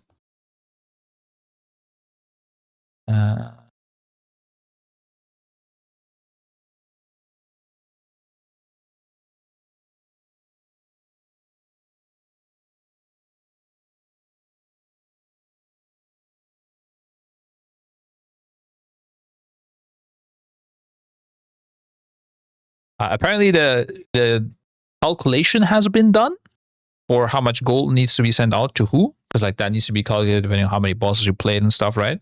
How many characters people had. You have like bonuses and all that shit. But I did ask if they can make a post for when it will be paid out fully. Oh, my neck, bro. Will you take the OLED monitors or they need to watch spreadsheets? Yes, you need OLED, 7 million hertz, 500 hertz it is. Yeah, I need 500 hertz on the spreadsheets. Otherwise, you need like your mouse, it needs to like glide across the screen, you know? Not skipping a single frame. Head feeling better? Much better than yesterday, yeah. I don't know what that was, bro. The tennis ball hitting me all the time. I actually had like normal headaches after that, not the tennis ball, but like fully in the head. For the first time to my daughter yesterday night, guys, I was like, can you just be a little silent? I have some headaches. Can you please be silent? And she was like, okay. She was very nice about it. And then after a minute, she started yapping again. It is what it is. I had bad headaches yesterday night.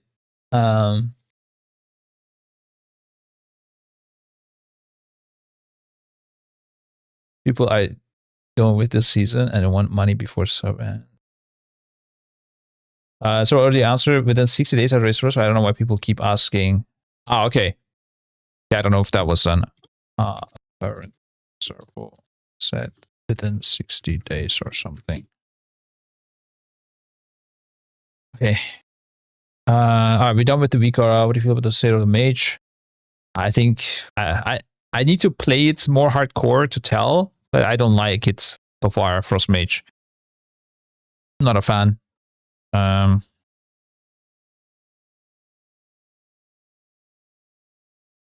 Yeah, I don't know how to fix it either. I didn't play it enough to tell. Maybe like Iceland should be consuming stacks either way. If even if you have Fingers of Frost or something. Or it could be something else. I don't know. Got the T-proc. Let's go.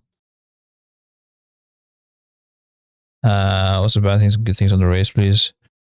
Let's do these at the end, guys. Okay, let me finish this. Okay.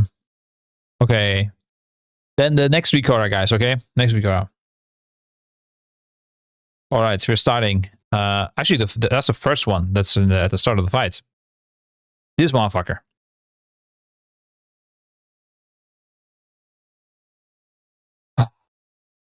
So, we had a way to put a box above the ad you're going to interrupt. Go to Casper of the ad you're going to interrupt. A macro that automatically targets the correct ad. And interrupts it. Like sounds for when you need to kick. If you're the next one ahead or something like that. Like, we could do everything basically. Yeah. We told it to Blizzard. They gave the okay. And there was apparently 2 ways to do it. There was one that was a bit exploity that Blizzard didn't like. And there was one, they were like, well, yeah, it's the same result, but this path is okay. And we did the one that was okay. And that was apparently like hard to figure out. Okay. Sneak dot interrupt. Okay. But Blizzard was aware of it. They were okay with it before the race. Then Liquid had another recar. It did the thing in the way that Blizzard didn't like. And our recar people spotted that. And were like, well, hold up. We were not allowed to do this. But Liquid is doing it right now. So we have our own ways that have the same result. But they told us not to do it. So what are we doing now? You know, this should not be allowed. So then they told Liquid to stop using it. They stopped using it. And we were still using our own tech, which looked the same as the Liquid tech, but it was different. And it was allowed by Blizzard. It was pre-approved. But I guess then Liquid told Blizzard, well, Echo's using it. Or somebody did. I'm guessing Liquid did, right? They told Blizzard, well, Echo is doing it. What's going on? And then they literally like asked for a code. And like they reviewed our code. And they were like, okay, yeah, you're right. You're not using it. You're not exploiting, I guess. But can you please stop using it as well? And the funny thing is, none of this was like really OP. Because the moment you just put a focus on the target, you were good anyways. Like you could just check your focus. I think it had to do with it being like a boss unit that we're checking instead of a nameplate or whatever. I don't know, boys. I honestly, I'm giving up at this point, yeah? It's too complex for my head as well. I don't want to deal with this shit. But in the end, our pre-approval got taken back again by Blizzard. So we stopped using it as well. I'm not saying this because this affected anything. It didn't affect because we already had players. We already had told them like do focus kicks because we noticed that if one of the early terminations matrices, if you interrupt the, let's say the boss 2-1 too quick, the boss 3 will become the boss 2-1. So the boss 3 kick macro will kick this one because this one will also move up, right? Like this is boss 1, 2, 3, 4 here right now. So we were already switching to focus kicks, but only like the later people in the interrupts had to do it. The first ones could do it off of the boss frame, so they never had to put focus on this, right? And they still technically don't need to. They can track the boss frame cast bar, right? They can just put this boss 2 cast bar over here. Done, right? But the later people in the kick, they had to focus so because the order might shift. So it basically didn't matter at all. The reason I'm saying this is like how stupid this whole thing is. Like, what the fuck am I? What is this even? Just subscribe. Like, the result is the same. The path is different. One is getting blocked on our end. We found a different way to do it. It's getting pre-approved. Liquid is using the non-pre-approved thing, which is the same result, so it shouldn't matter whatsoever.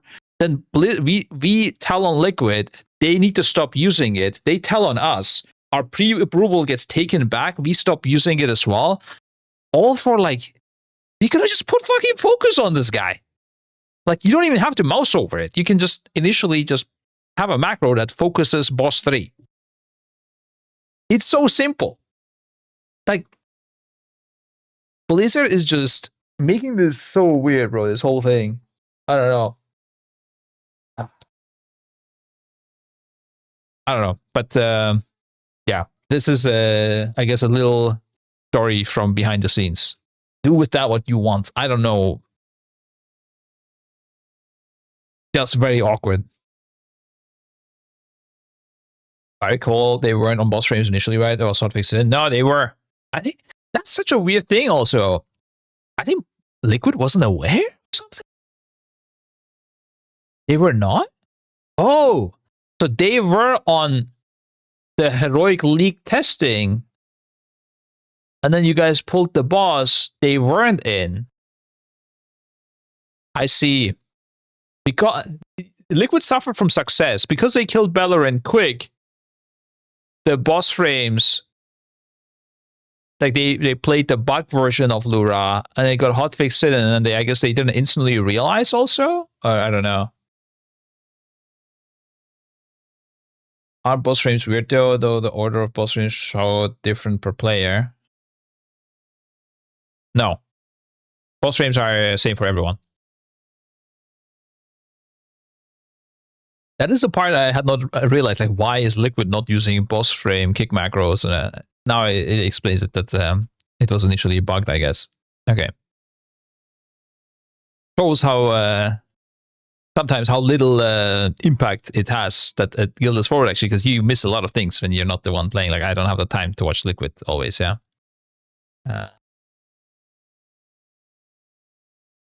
That one time THD mocked Scribe on Shiva.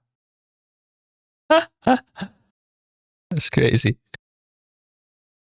According to Max and Roger podcast, Liquid Stress was pre-approved as well and then rescinded. That's crazy. I think what may have happened is that they thought they were doing it the same way as us. Or that got approved. And then another person did not approve our thing.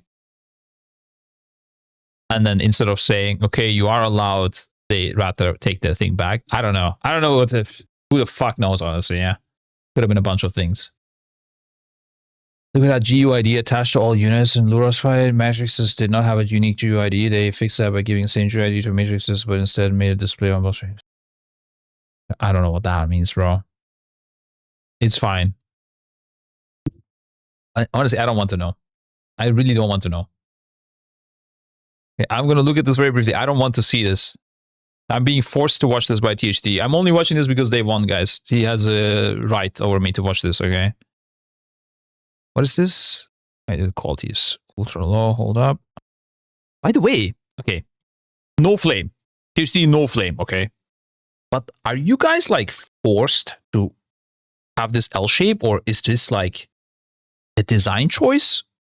Or what is this? Is this like, you guys like how this looks? Which, okay, no thingy. I'm just asking. You could have removed it, but you were too lazy. But like, would they have wanted you to remove it? Or not, I guess.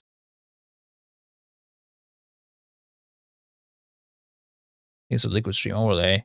Like, was this supposed to be just on a production screen and then you just on my camera? Yeah, that's what I thought. Okay, yeah. Just a lot of empty space. Okay. But maybe there was another reason or something. We had something similar back in the days on our first event, I remember. I don't think you guys do this regularly, right? Or do you just every time? I just saw it on this event. Hey, quick check, as I'm curious now as well. Scribe. Another tier we lost, guys. What is it called?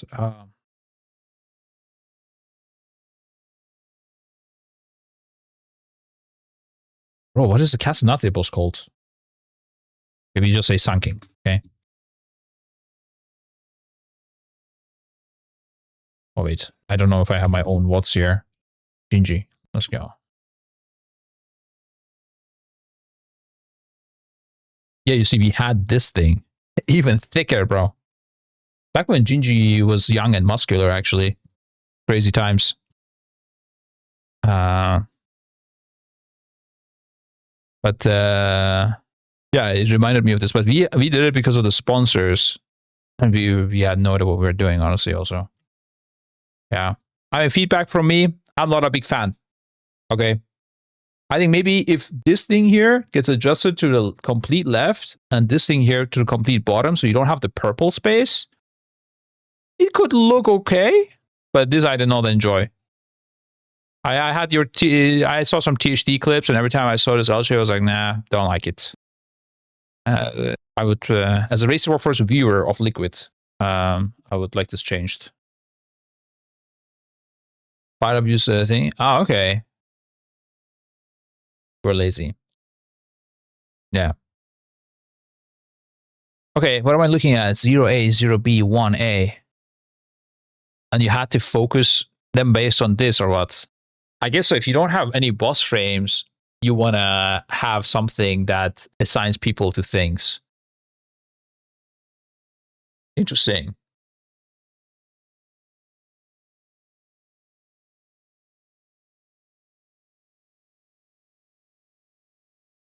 Hmm.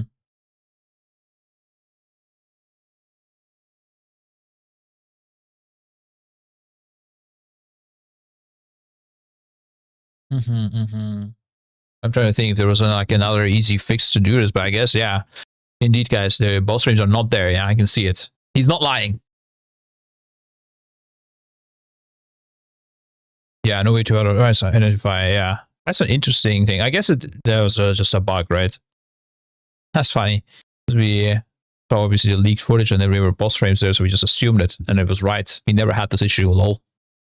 Easy for us. Just kill Beleren second and you wouldn't have this problem. Okay. Yeah, where was I? Yeah, but this whole like pre-approving and then things not being allowed and then being allowed was definitely messy as fuck. Planning on now, Mr. What are you planning on playing now? I don't know. Didn't have the chance to play anything so far, honestly. Okay.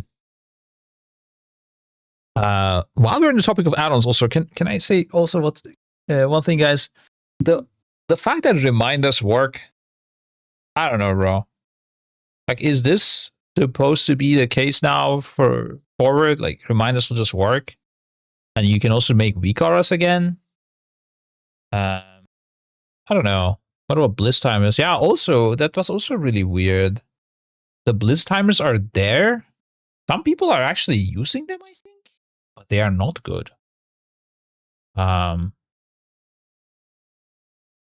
I think it's kind of nice when you enter a new phase that you have some alerts and that they're like somewhat correct. We only used MTHD. I'm guessing you guys did as well, right? When you enter like a completely new phase, just fully default the bliss timers and then hope for the best, kind of. Better than nothing type of shit. Do you want people to have switching on the second margin instead of raise these? Well, the thing is, if we're supposed to use reminders, I think Blizzard should provide the tool for reminders.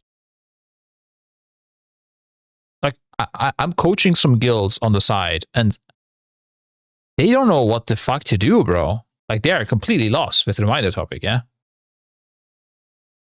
And apparently, I didn't notice. I don't know if it's the case for us, but apparently for like the timeline reminders, first of all, it's like you have to pay to get it.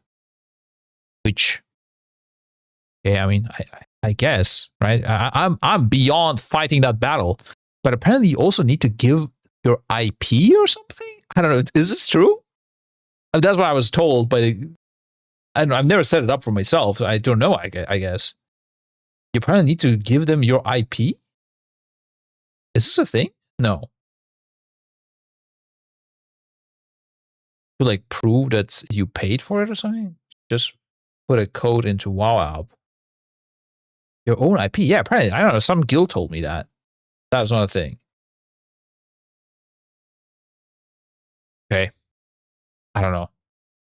I guess they're completely. I was like, oh, I guess. I mean, apparently, like you were saying, like people in the guild they don't want to use it because they don't want to give their IP. The paid reminder thing is timeline reminders, I think, but also could be progress tools now. I don't know. I don't know what it's called. We're working with the guy who makes it together to like get timelines updated and stuff. Because we're using the tool. It's a great tool, right? It was like take on server commenting on random shit. Okay. I'm gonna correct him. I didn't think so, but I mean, I don't know. I was told this is how it is, and that's why we can't use it. Apparently, thing.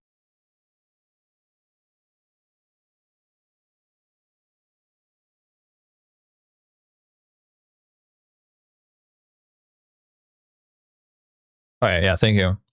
Bart's add-on. Yeah, he was ex-Liquid. How come Bart is no longer with you guys, by the way? I don't even understand that. That's very surprising. If it's not secret, I don't know. If it's like, I don't know. If you don't know, then I don't want to know. It's fine. But if it is, Shalfie, he got fired. How do you know, bro?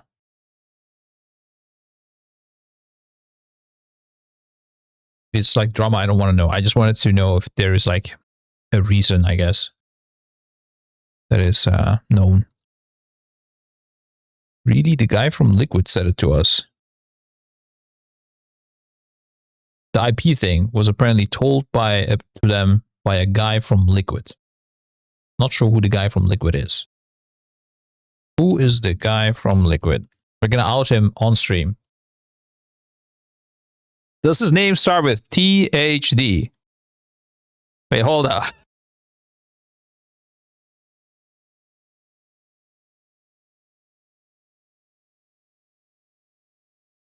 Okay, I have to ask our guild member. All right, we'll not know today. He'll text him now. I didn't tell anyone about an IP thing. Yeah, I don't know, THD, yeah. That's crazy that you're even inting the guilds I'm coaching, bro. That's wild.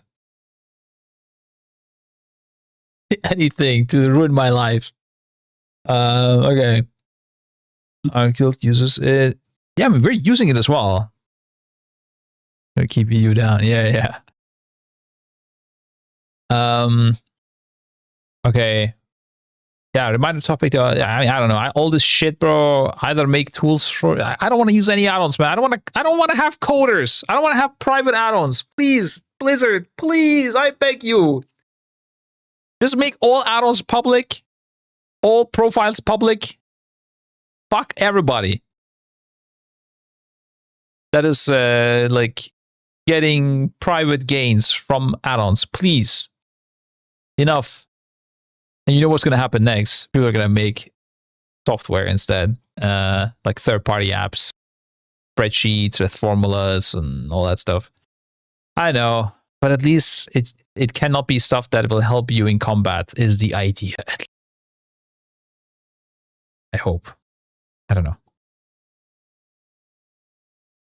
I don't want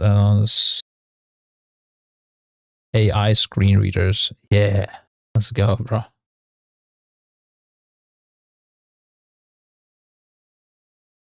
Yeah. Okay. Yeah, gaming is going into a very weird direction with all the technology, bro. You really need just like some crazy anti-cheat cameras in your room, everything. As banned, you will have private persona, recorder, tabs of player when they gotta do something. Yeah, I know. Gonna have a radiator per person and stuff. Yeah. It's a bit annoying. Not sure where the future of gaming is going to.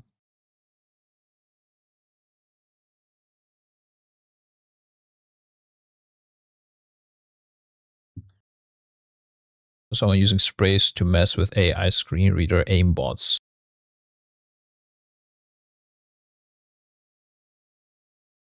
Okay. That's manual. Okay, yeah. Add-on topic. I'm done.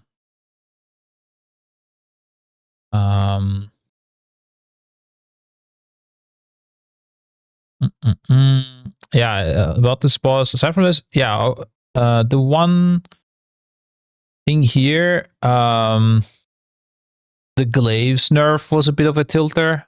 I don't know what the best way to do that is, honestly. But my main thing on that is that if they're gonna nerf something like this glaives, right?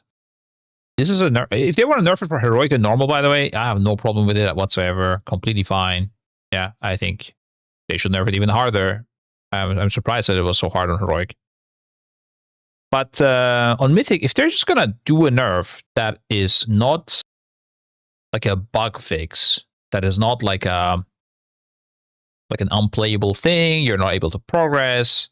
You know, all of these things should be instantly fixed as soon as the code is ready, tested, and ready to deploy. You know, just send it. Hotfix that shit. But this 20% glaive nerf thing, like, I don't think there was a rush to do it. If you're gonna do it, just say you are going to do it in like X hours from now or something like that. And we can adjust a lot of things. Like, ideally, like 24 hours from now, we're gonna nerf the glaives. that would have been already pretty big. It's a big tilter when you play the full day. You get your dinner. You have like 2-3 more hours of gameplay max, and then you're getting informed that all the progress you did in P1, you're mostly progressing P1 as well. And it's all gonna be kind of made a lot easier. Like that was a big tilter, basically. I don't know if there's a best time to do this nerf or something like that. But either it should be done really quickly, right? If they thought it's like an actual too hard, it was a mistake in the bug, immediately do it as soon as people enter the boss. But yeah, this was very tilt. I would have been fine with them not changing it for the rest of progress. And so what if it is too hard and we wipe a lot? Like, okay, then you have one. Like it wasn't making the boss unkillable or anything, right? He got out of that phase many times. It's fine. It would have just made more pulls, force more pulls on P1.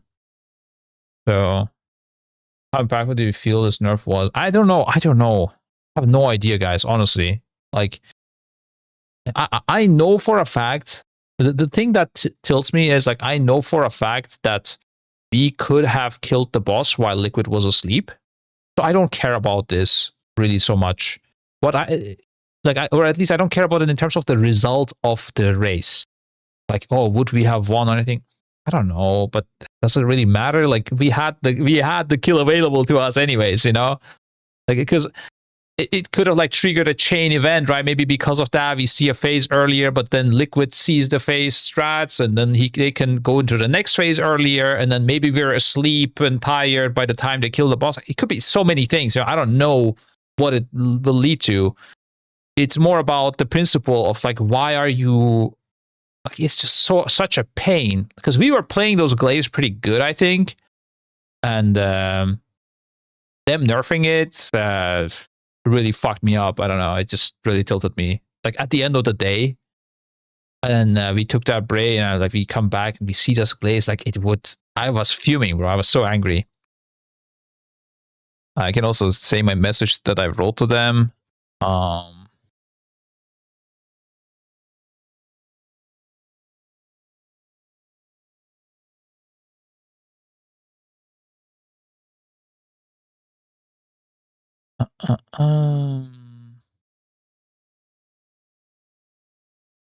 Trying to find it. I'm just gonna search.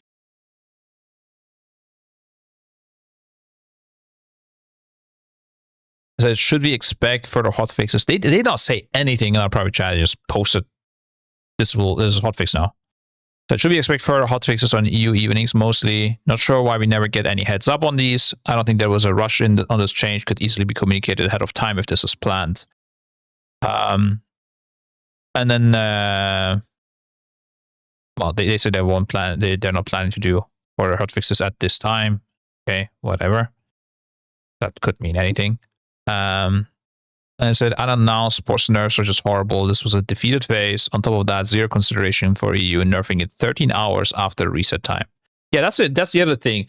We could fix our sleep schedule so we wake up when when NA wakes up, so that we get also full customer support, right? And when they nerf things and buff things, we're on the same schedules, Liquid and everything. But the issue is, a couple of days before that, we need to wake up at like 5 a.m. So you need to go from 5 a.m.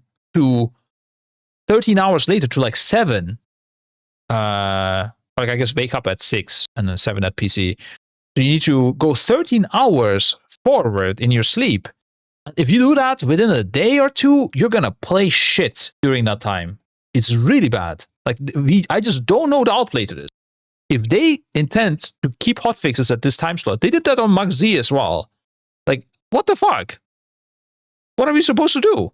What are we supposed to do? I don't know. Do we do an all-nighter or what? Like, are we sending the chair tech, bro?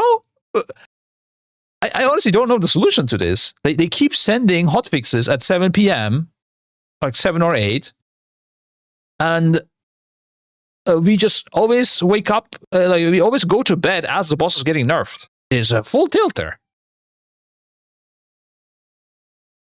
You tell me, Chad. Any ideas? Honestly, I'm out of ideas.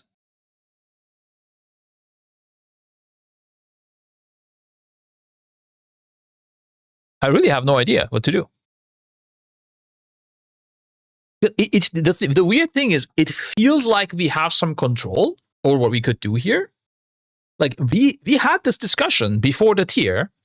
We said, should we, like, every day push an hour extra and, like, and then we will also get more tired and sleep earlier and then keep the sleep amount the same and then wake up later and later and keep pushing it further because of these hotfix things that might happen. Also equalizing the RNG of like one team being asleep and the other one is awake. So if you want to sync up with Liquid ideally, right? Honestly, also better to watch if you're both pulling at the same time, I think. Even though the viewership is competing, I think that balances it out super easily. But mainly because so that hotfixes would apply to both equally. But like, so we don't have something like Razageth either, right? Also, this is a crazy thing as well. Like, I'm posting about this at some point, and people are like, payback for Razageth. Motherfucker, I didn't nerf Razageth. Like, they nerfed it, we pulled, it died. Like, what are we supposed to do? Like, oh, this is too easy, guys. Walk out into the fire. Like, what am I supposed to do? Like, what the fuck? I never said Razageth nerfs was good timing. Like, this is amazing. Like, how is this my fault? Like, I don't understand it, bro. People are crazy. Really crazy. Wouldn't it suck for EU viewers and sponsors? Honestly, I did not take that into consideration at all. I just want to win. And I not even just to win. I don't want to progress a fight and then have it nerfed as I go to bed. And while Liquid wakes up. If Liquid also goes to bed, I'm okay with it. Last nerf was funny. I'm at facility early always. So then I'm like, P3, let's see the nerf. And then bang. And I'm like, wow, that's neat. Yeah. Yeah, I mean, the only thing I have for that is that we were already ahead on Razageth. So it would have been like horrible. Think of it if Liquid was ahead and then they go to bed, it gets nerfed and we kill it. That would be horrible, right? This is also really bad. Don't get me wrong. But at least you understand what I'm saying. Yeah, I don't know. I mean, first of all, yeah, I never said Razageth nerf was good. I always said it was bad. And I did not do the Razageth nerf. I have nothing to do with this. Like, I'm the person that is the least to be blamed about Razageth nerf. Yeah, because I have nothing to do with it. I didn't tell them like, you gotta nerf it. You know, we need it nerfed ASAP before they wake up. But like, try to convince a Blizzard guy or something. You know, I did not do any of this, guys. Can you just skip the 5 a.m. wake up on the reset and do like 10 to 10 midnight every day? But that makes even less sense, right? Like, then I by default lose 5 hours of earlier gameplay. Like, we lost Dimensius by like an hour, basically, yeah? I mean, you could argue, obviously, we didn't kill it an hour later, but you saw our performance go down after Liquid killed it. Like, we could have potentially killed it, but I don't think that's a good idea, no. On Mythic, I do think you want to start at 5 a.m. I think ideally you want to start always at 5 a.m. and just keep it consistent.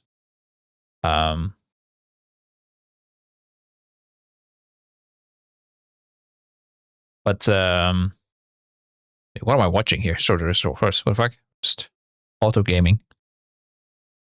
No, yeah, I don't know if anyone does have any ideas, like some sleep professional or something, sleep doctor that or sports psychologist or whatever it is, bro. If you want to hook me up with a trick, drugs, yeah, I'm down. Always. I did take many drugs during this race. Otherwise, we were all sick. Drugs saved us, bro. Smoke weed. I mean, Roger's vaping. It is close. Power naps. Power naps are interesting. They are good, but when you wake up, I know that because I took a few power naps this race. When you wake up, you are a little bit disoriented for like, especially if you sleep at the venue, your chair. You're a little bit disoriented for like the first 30 minutes to an hour.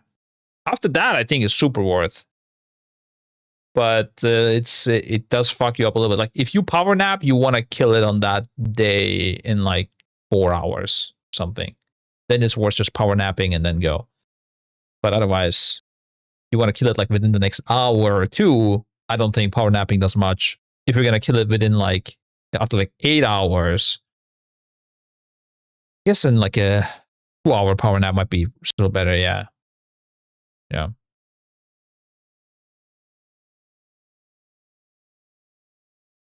Here's comes with a debuff. I mean, yeah, definitely for like 30 minutes, an hour, you're a bit disoriented if you're sleeping at the venue. Not where I'm a booner who trains. Also, like, I don't know what Blizzard should do either. Like, when should they nerf it? The only thing I have is just at least tell us, bro. Just at least tell us a day before. With this Glaive nerf, they could have told us a day before. And then we could have maybe pushed really late on the, and then wake up as late as possible for the nerf, taking a break even, like just anything, like maybe analyze and focus more on the non-glaive related deaths. Just a lot of things we could have done. Yeah, it's very annoying.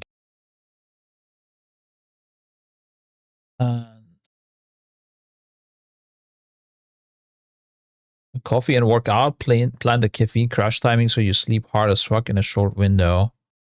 You wake up feeling like it's been... Wait, coffee and work out.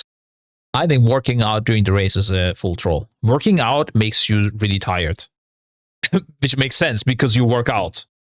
Like, when I work out, I know I need to go to bed earlier. Like, if I have worked out one day, I'll go to bed like at least like an hour, like 30 minutes, an hour earlier. I mean, I won't actually go to bed, but I will feel tired earlier.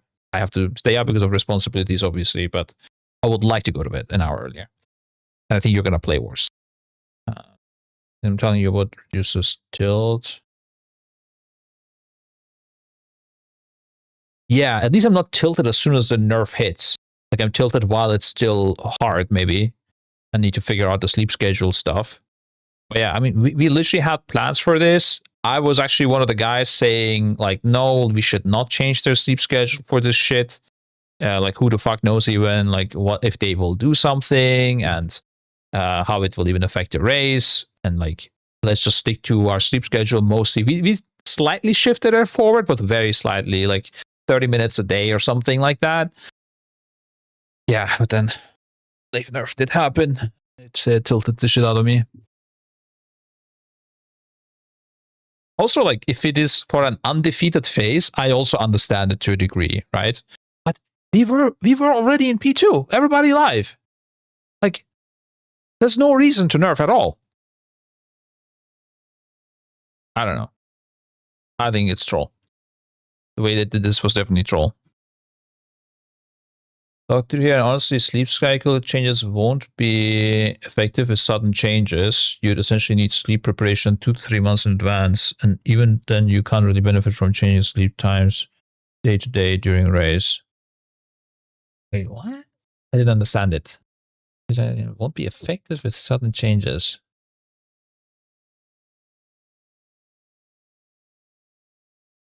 Even then, you can't really benefit from changing sleep times day to day. You're saying if you don't stick to the same sleep schedule for like 2 to 3 months, if you're already shifting it around, like shifting it more around doesn't matter? Or what am I understanding?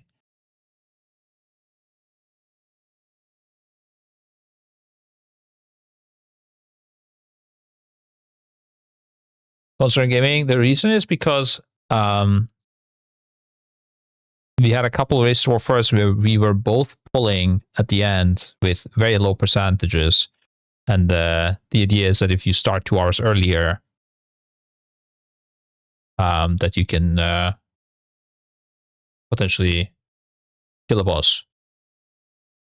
But obviously there is some equalizing going around during the tier because each team copies each other's strats, right? So the later it is into the race, the less it matters, right? If you played 2 hours earlier or not. Okay, shifting your strategy and hoping for results in short term will probably just be more harmful than beneficial.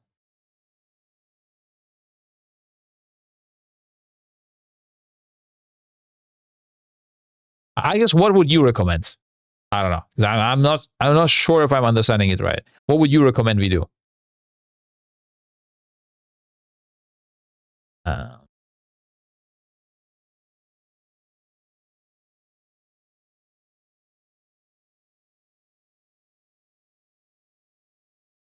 Really ends up mattering when you're doing splits in the first half of the week, then push your schedule later towards the end of the week.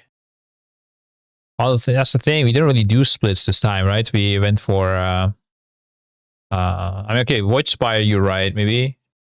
But on Beleren, we did go for our internal mythic splits and then went for Beleren instantly. So I listened to the dev's opinion on nerf timings. No, they talked about the nerf timing opinion. Wait, let's see. I know you guys are in a hard position. Oh wait, turn it on. Fix this. That just keeps turning off. Too, because I think like nerfing a boss in the race before it's dead is like so challenging, right? Like you have to do it to where you feel like you are not like giving one guild an edge, and there's probably no perfect time to release it as well. And like I guess all you can do is try to make sure the guilds have been there like the same amount of time or something. But also it seems like you kind of do it in the morning. No. Like I think every nerf during the race will not they've been there for a certain amount of time. No, that's not just the only thing. What if a guild like killed Beleren really early, really good, and they are on Blue Ra for a long time? Like you can't. The way to nerf the boss is first of all giving a heads up. That's step one. That's the thing that they fucked up. The rest, I'm not even sure myself what is the best time or whatever. I don't think end of our day is the best time either, but that's, I don't know. It can be discussed. There's probably no perfect solution like Max says, but equal time spent on the boss is not the best way either, because also one team can copy other team's strats, and a lot of things here. I think a defeated phase, if the boss is killable, that phase is defeated already, there's no reason to nerf this. Has happened at like 9 or 10 a.m. Is there like some, I'm assuming there's some kind of rule of like trying to be consistent there, or is it just, does it vary? It can vary, I think, depending on the nature of the fix that we need to make. A bug fix that is affecting the race in a very and players' gameplay in a very negative way is a very different thing than a nerf that we feel is appropriate. I agree. We try to do nerfs generally at times when, both or all guilds are awake and feel like they have, a competitive chance at killing the boss. And phase one nerfs like this that offer a little bit more consistency, where we have a little bit more flexibility because no one is like within reach of killing the boss at that time, right? We're really like aiming on making phase one more consistent, more repeatable, as opposed to like nerfing the last phase of something where we know we might be putting it over the precipice of being killed. Okay. I don't know. This is just. Thanks for that. Yeah, that's interesting. I do have one thing, and I did ask this in a previous interview, and I kind of got stonewalled, and I'm hoping that doesn't happen again. But if you have to do that, totally fair. But like, we're getting like a raid later on in the patch. Okay, yeah, whatever. I mean, again, I'm surprised Max didn't bring it up like when he's interviewing them. it's not just about the timing. Like I said, it's first of all, especially if it's a P1 that won't immediately activate the kill or something like that, last phase nerf, then they could have also done it while Liquid is sleeping, because like if they wake up an hour, 2 hours into the nerf, that's completely fine. I think it's worse that they do it at the time where we're about to go to bed in 2-3 hours. Yeah, they need to consider that as well, because it doesn't matter if you're awake and then you go to bed when the nerf hits. Yeah, that's not great either. But the second thing is, like I said, I mean, it's crazy that they don't consider giving a heads up.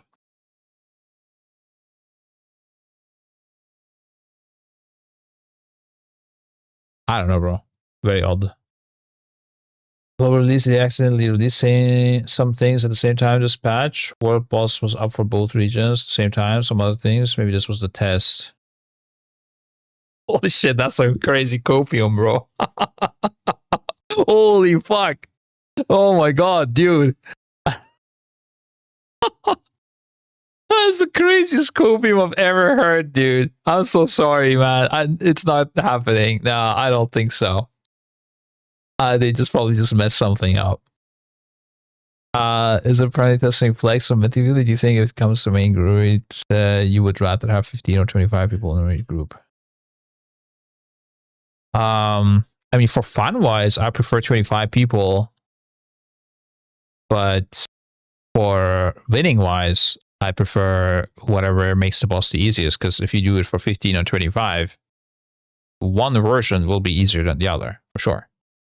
Go with that. 15 could be fun if we do 2 teams of 15 competing against each other, actually. We could do our own little echo race. People competing versus each other. So exactly 30 people, I guess even if you're more than 30 people, you can do like a 16-man team. 17-man and so on. Try versus Roger. Yeah, let's go, dude. It could be cool. That could be fun. I would much rather have that than try to kill it as soon as possible and watching liquids of how to do it or something.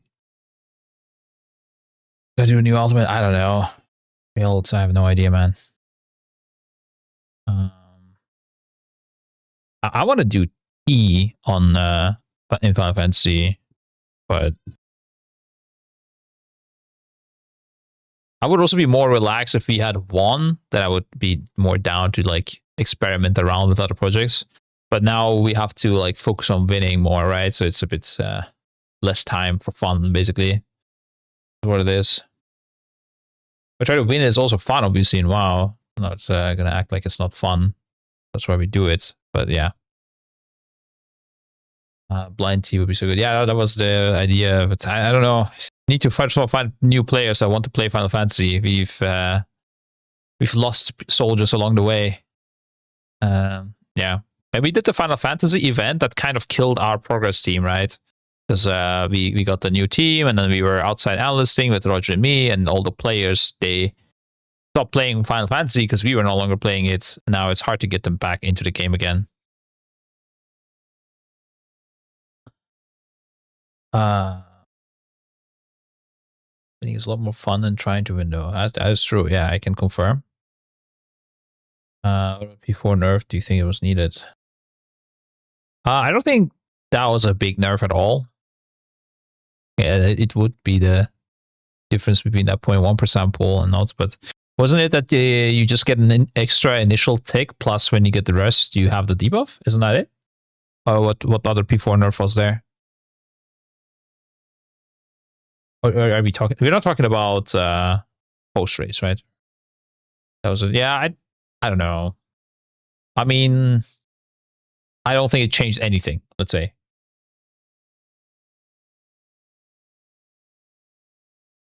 So, yeah.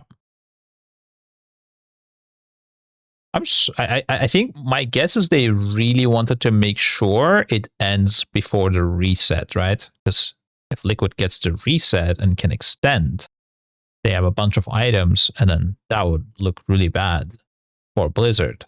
So they probably wanted to make sure it dies before the reset. That's also why the glaive nerf probably happened. But oh, fuck it, don't give them a reset. Like fuck it, I don't think these things need to be fiddled with.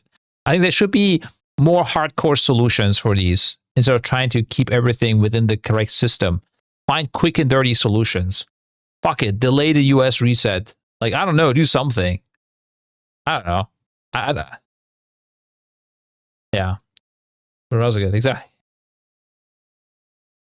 They would have changed your 10% pool to 6% or something. Oh, I don't know. Yeah, I don't really. I have no idea, honestly. I haven't thought about it. Need to look at when it happened and all of that. More drama, both guilds reset at 7 p.m. local time. Fuck it. That's right, bro. The guys reset until first guild's last boss for 2 to 3 weeks. Yeah, that's the most obvious solution, right? For whatever reason, Blizzard is like super anti against this, or super against this. I don't know why. It doesn't make any sense to me. Yeah, I don't know. Global reset is better for casuals too. Kind of lame to watch NA streamers do content I can't get until the next day. Yeah, as a casual, I would definitely hate this as well. All the patch content you get late. It's horrible. I mean, I say as a casual, I do play the game casually between the tiers, yeah? So, yeah. Max have a better connection to Blizz than what's healthy for the race. Do you get to interview Blizzard? I'm not really interested in interviews for Blizzard. I'm not asking them either. I don't know. I don't know, and I don't care really. I mean, Max is more of a content creator, right? Like, we talk to Blizzard privately sometimes, but I'm not interested in making stream content with talks of Blizzard. I don't know. I feel like they are also not really saying anything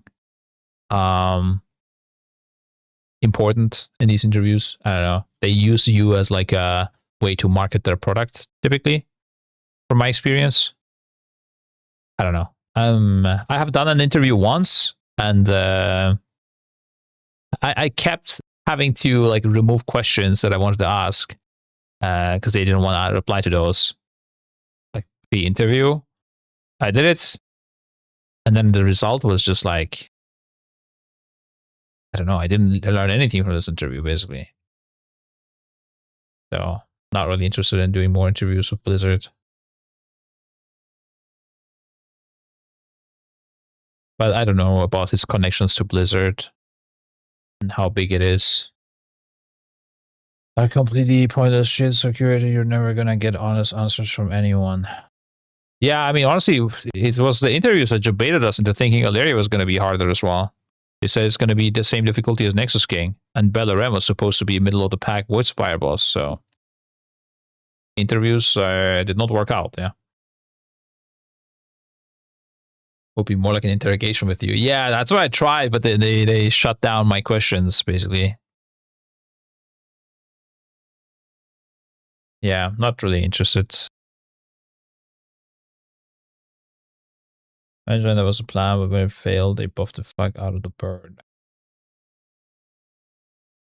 Yeah, maybe, but I don't know how that plan fails also, because they saw things on Paladins. They buffed Paladins. They knew the difficulty. I don't know, like, how does this happen? How do you mess up so bad? I do not understand it.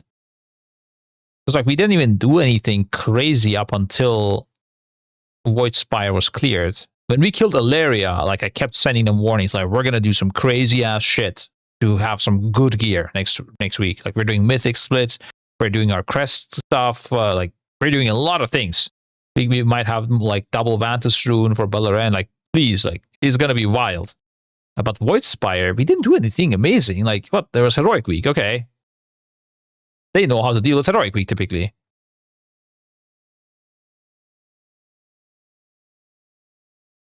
Let's change to 8 dispels as wild immo.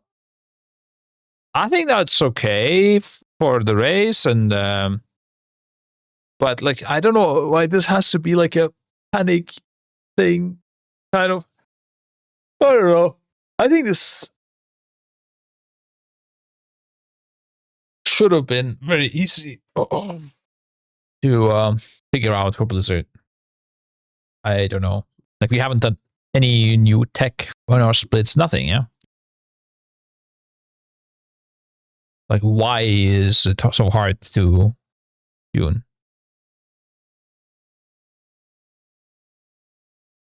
No idea. Maybe it has something to do with M Plus being way easier on average. All games are turned down due to add-ons being removed. Yeah, maybe they expect that would be crazy if they expect us to have like no add-ons. I don't know, bro. This Void Spire tier, it was very weird. We've had heroic last bosses in the past where we wiped more than the mythic last boss. That's crazy. That's completely fucked up.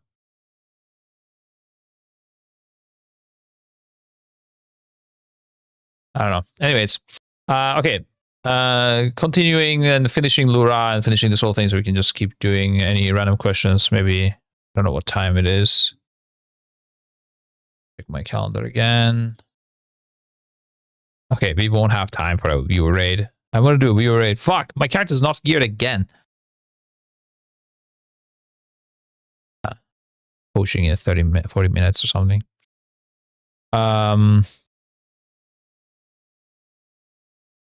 Yeah, P1, Blaves,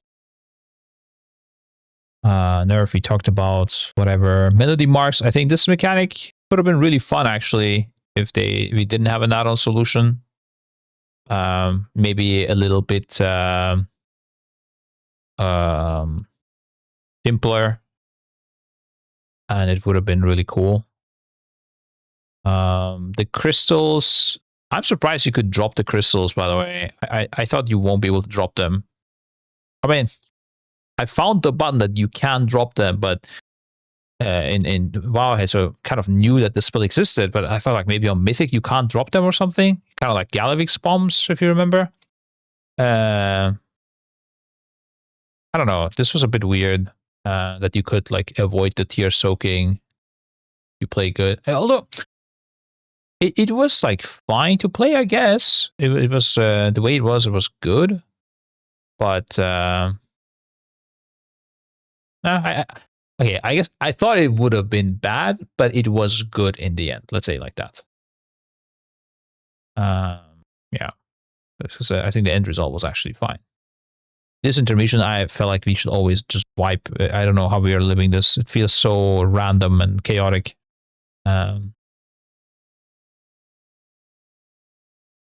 Maybe there's a better strat for this as well. I don't know. Probably not. Definitely had no idea what I should be calling here, but I don't know. Looks like it worked fine. I need to watch Max rate leading. I have no idea what he calls. Not a single time I watched Liquid with voice. Oh, that's actually crazy. In P3, Max was just calling the memory game on both sides, and they had no double rate leaders. That's also wild to me. That's crazy, bro. I think our like splitting up and rating was very, very nice, but looks like they didn't need to do that. I don't know why. This phase was a bit undertuned, so it felt maybe they didn't expect our strat. I think this was fully our strat, if I recall correctly, and I don't know if I think Liquid did the same thing. I'm not sure. They were doing something else at the start, but I'm guessing they did the same thing. It was mostly Roger Cook with some small adjustments from me. And it was kind of nice to hear the other side, because then I knew when the fucking was coming to me. But is that a good thing? I feel like you should just ignore the other side and just do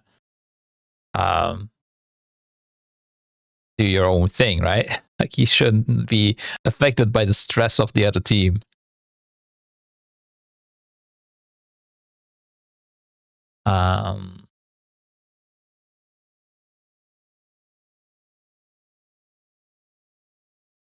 I think I said yesterday at the start, these criticalities was exploding mid-air. That would have been really cool because then you were able to stack people much closer.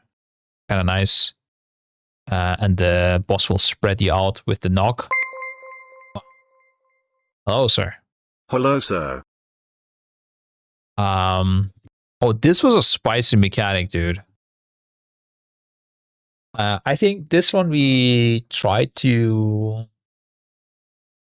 I mean, I don't want to go into the details too much, but maybe we overthought this mechanic with too much. I don't know who wiped here more often. We failed more than Liquid necessarily or something, but I don't know what Liquid was doing either, but yeah, I would have done a few things differently if I did this mechanic again, let's say, but don't want to say anything. You have a list? That's good, that's good. Stop giving your headset. It's good times. Need to get back to that. So here we're splitting out. Oh man, these stars. I think that was an interesting mechanic for sure. This was the first time I've seen a mechanic like this. And not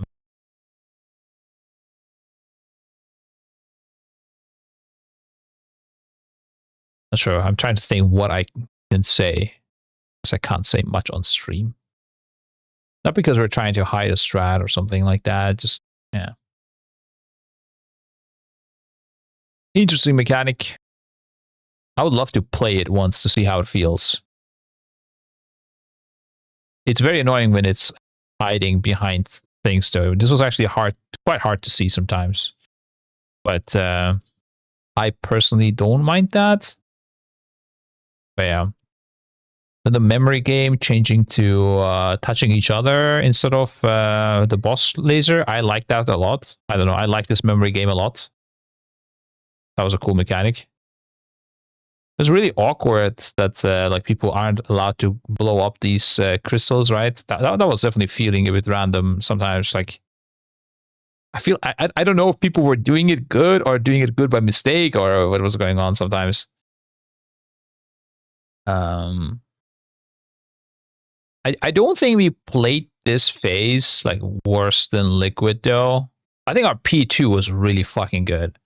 I think our P1 was before the glaive nerf. I think we were ahead of Liquid with how we're performing in P1. I don't know. At least I felt good about our gameplay.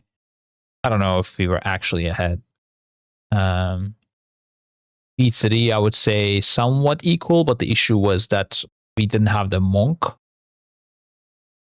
healer to debuff the other side. That was a big tilt. Plus also the damage overall in the fight of the monk. That's like 1% boss HP kind of, guys, yeah. In total. It's quite nice. The Big Bang, using the seeds.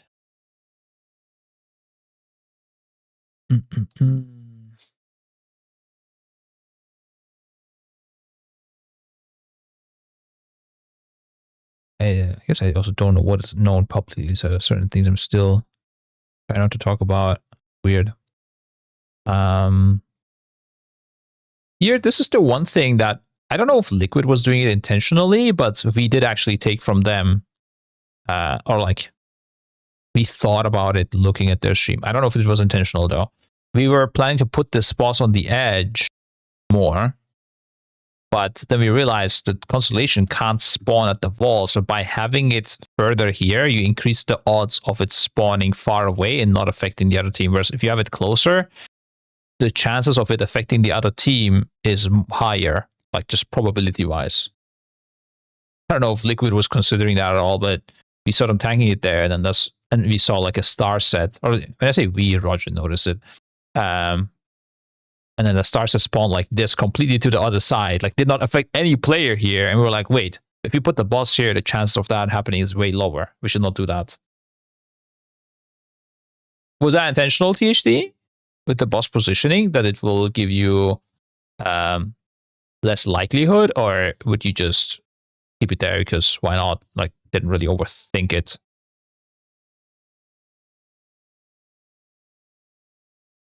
For soaks and stars. Yeah, it was also for our soaks. We just wanted this soaks to be like this, right? Not as far away from the other team as possible, kind of. So boss in the corner made sense. But then the constellations spawned. Also, I guess you could argue maybe the melee couldn't get to the far one if you put the boss into the corner. Although I don't think that was an issue. I don't know. But it was mainly the constellation RNG being far away was good for us. That's something we liked. Have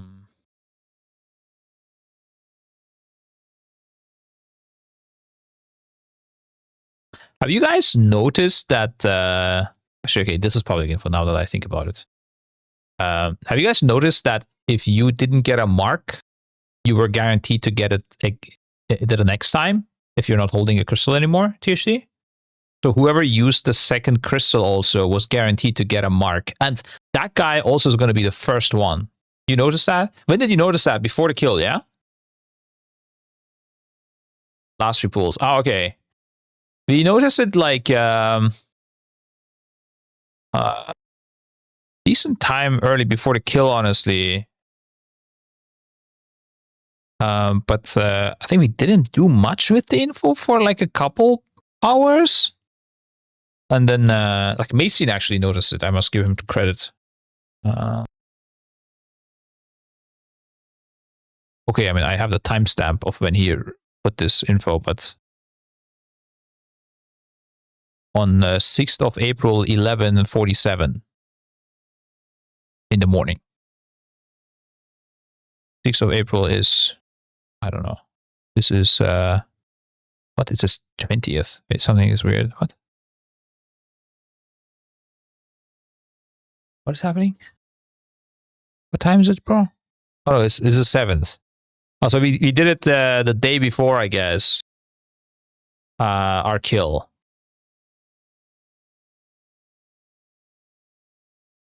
So that is when you guys I don't know. I guess the morning. I guess when you guys went to bed, kind of. That's when we noticed it. I say the last 5 to 10 P3 pulls we knew about it. Yeah, I guess we knew about it a bit longer, but we didn't use the info, so we used the info on like the last 7, 8 pulls as well. So I guess it's about the same. That's interesting. That's crazy, actually, that we kind of figured it out around the same time. Then, that's wild. Doesn't check until 1 hour after I was busy and took a few more hours to notice the full thing. Yeah. That was a thing indeed.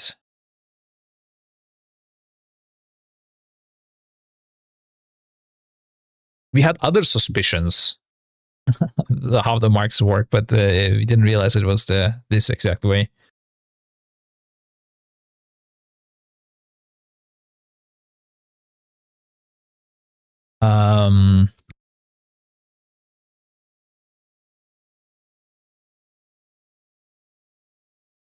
Yeah, this we covered it yesterday. Apparently, you're able to use your button here after this as well now, but you can't do that on any of the other big booms, any of the other archangels. The moment this cast is done on the previous ones, you're not able to use it. That is so ridiculous. I don't know why Blizzard did this. Super stupid.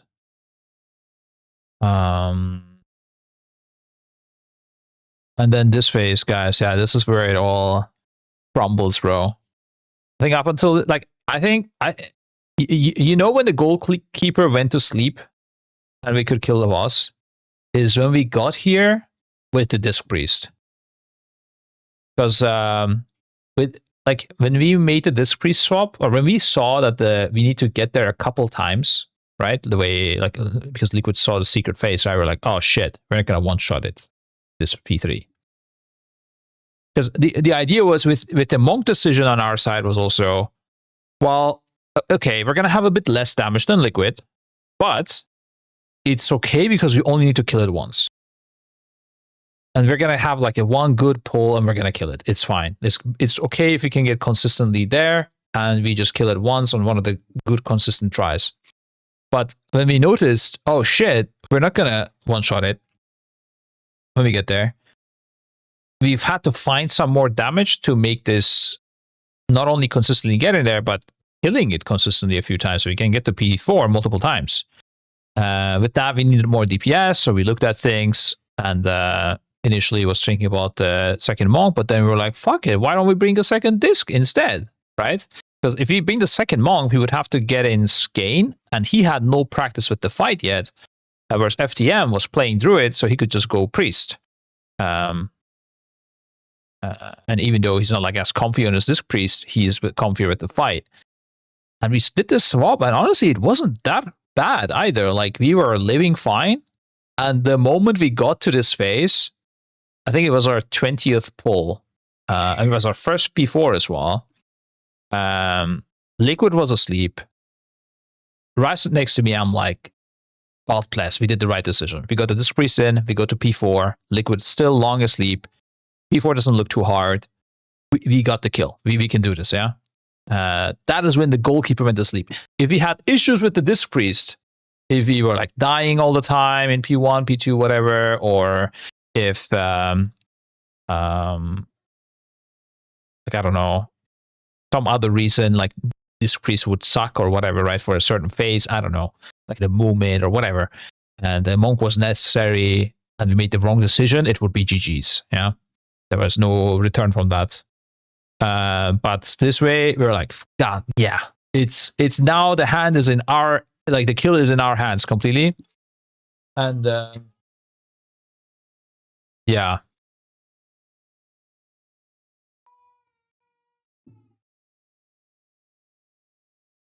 I got some soup in an Echo Cup delivery, guys. There you go.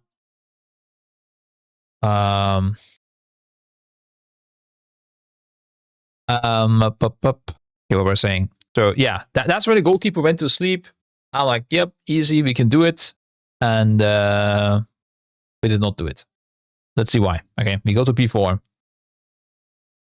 The biggest issue, well, obviously, like, our P1 could be better, our P2 could be better, our P3 could be better. We could have done better on all phases, yeah? Okay, actually, not P2, but the intermission I'm talking about. P2 was, I guess, could be better, but it was like, people play pretty good, honestly. There's not much to improve, only maybe small polishing. P3, definitely a lot of things to improve. That's a lot of things to review. People died a lot to the stars, especially the Dark Constellations. We call them stars. Playing the memory game, more being proactive, how to play it and stuff like that. Maybe people even had like bad UI for it or something. People not seeing the stars under their feet was a big thing. How people control the light, leaving sometimes people in the dark. Gating versus not gating. Not sure, THD, what you guys said. We stopped gating in my group because it was bugging so many times. When you enter the light quickly in and out, sometimes the darkness stack did not clear. And if you also had multiple stacks or no slow removal, it was GG's. We didn't consider it. Like, you didn't gate at all, or you didn't consider stopping gating? I'm not sure. Imagine trying to gate in P4. Oh, you never did the gate in P4?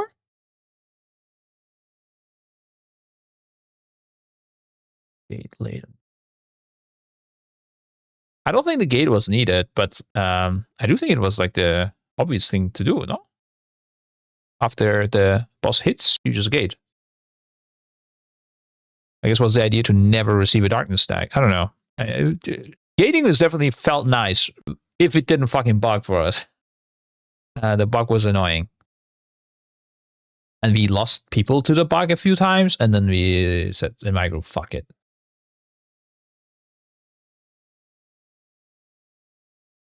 Oh, but it was super easy to gate. I mean, let me show like Maris POV, because they did it always. Like, we never died to that.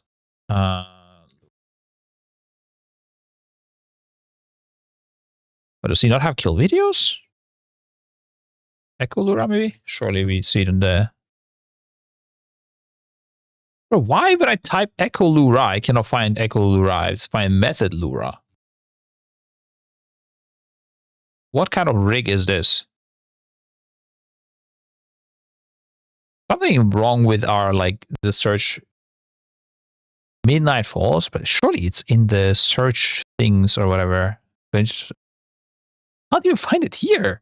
Am I blind, dude? Echo Midnight Falls. Method. Liquid Guild reacts to secret phase. IPOE. Fired up. Team Liquid. Automatic Jack joined the channel. V Speed. Ready check pull. Liquid MMO. Potty C. Mythic Jailer. Am I not seeing it, bro? Oh, there might be a thing that we took it down for a reason or something. Maybe actually. There might have been like a sponsor situation. That could have been it. Yeah. Yeah, okay, it's just not up, I guess. Okay, well, no one has a POV of it, but I can tell you for sure it was good. The gateway was good, okay? No one ever died to the Black Tide. I'm actually surprised no one clicked it too early. That's what I was expecting. Yeah, no big drama or something. Look at Maris VOD. I don't wanna. I mean, if you leave me the timestamp, I will do it, but else I'm not going to do it. It's fine. It's not that important. It just, trust me, it never failed. It was good. The only time it was fucked though is it bugging. And it did sometimes happen even without the gateway to bug when you entered it quickly in and out. Not good. Oh, in P3 you did. Oh, okay. P4. Yeah, P4 would be a psychopath. That is true. Okay, yeah. Okay, yeah. In P4 we did consider it, but we did not do it. Except for at the very end, it was in our plan to do with immunities, but I ignore that. Okay. We're on the same page then. I was looking for shit for no fucking reason. Okay, great. But yeah, we did stop gating that eventually because I was bugging.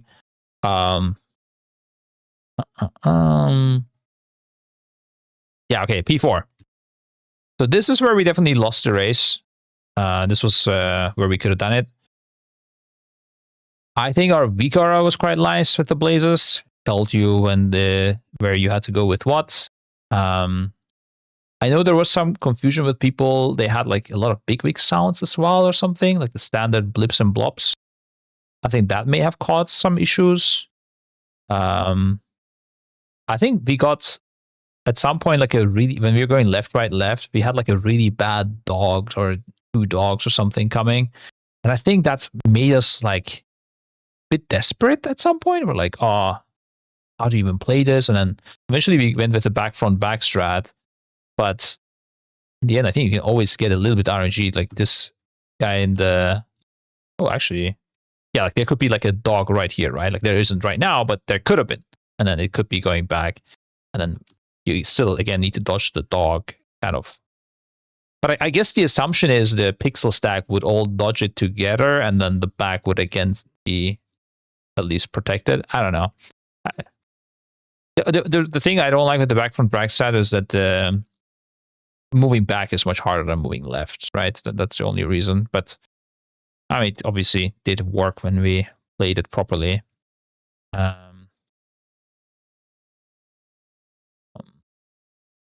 The running, one time we failed to that. I thought the running seemed super easy, but it was actually not that easy at all. If you didn't have roar, if you had like only piercing howl or something, it was a bit rough. But then we wiped it once, and then I started calling it good. But people still got left behind sometimes. I think one of the things that people also have choked is I think people forgot about their personal like sprints. It felt like here that was a good invis by Mike. But I feel like sometimes, also maybe him, I'm not sure, I'm not tracking his invis, but like, I think people maybe forgot their own sprint sometimes and just, There's the rock. No, I think I saw like a priest could have maybe feathered themselves. Like it felt like they were moving with no sprint. I think I saw Mike once, but I don't know if he had Invis available. Did not check. But yeah, obviously the biggest thing was the people killing us, right? With the star splinters. We had many vibes where we could have killed it if people didn't hit the full rate with the star splinter. Even if they hit like only 2-3 people, you would have killed it a couple times. We also had the really nice strat for the end. The idea was to pop darkness and immunities here, and every spellbook personal, right? With the AMZ, you could actually live some stacks, like some ticks. With Ryzen live like 2 hits or something once. Darkness also makes people stay alive. And then we also had the gateway up so that we didn't run until the end. Basically, if you live the darkness until the end of this cast, it's good anyways. So you would... okay, I can't show you because we killed it too early here. You would, before the run happens, like at... not here, but when the cast is about to succeed of the Heaven and Hell, you would gateway with the whole team so everybody's still in the light if you lived so far. That should only be immunities left. So the darkness people could keep ticking. You wouldn't run. You would stay in the darkness. And after darkness, or after the run is about to spawn, or as it's about to spawn, you gateway. So now only the tanks and the immunities can live on forward and tick a couple more times. We had like the ultra live long strat if we needed to. That's why I'm also saying, like, with the extra tick at the start, we would have easily killed it even without. Like, here, 80% of the rate, actually a bit less, like 70% of the rate would die, but the rest would just keep pumping, right? Like, no problem. We would have killed it super easy, basically. Although I think we had a death. That fix was good for us. If the dead people never got the aura back, I think it's also weird. That's a bug, I would say. Oh, we actually didn't use the reses either. Oh no, we used one res. Who died? I think, oh yeah, I think Charmy died. He got eaten by a dog. But could have been anyone. Like here. It like literally went through the whole raid. Just killed Charmy along the way. He just kept moving. You get the stamina rebuff, dude. My goats. Go up. But I can't see the rest. If you also wild stats and attack power and mastery. Yeah. Good rebuff. For the double dark and externals on DH. Does double darkness? It doesn't do anything, right?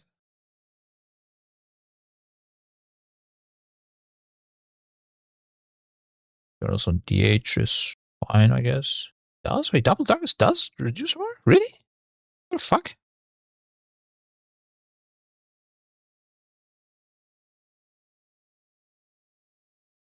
Double chance to dodge. Are you sure? I thought that was like fixed or something at some point.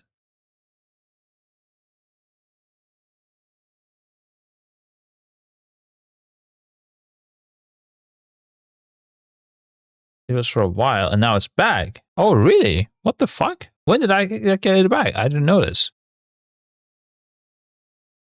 Oh, damn. Then we had even more chances of living. That's crazy. A while ago. Okay. I would have used darkness in different ways if I knew that. Wow, that's crazy.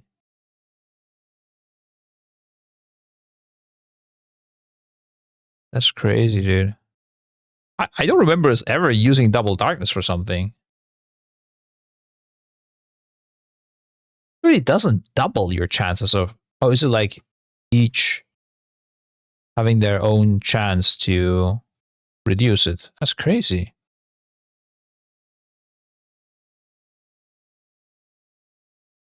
I guess you're stacking DHs, guys. What the hell? That's wild, bro.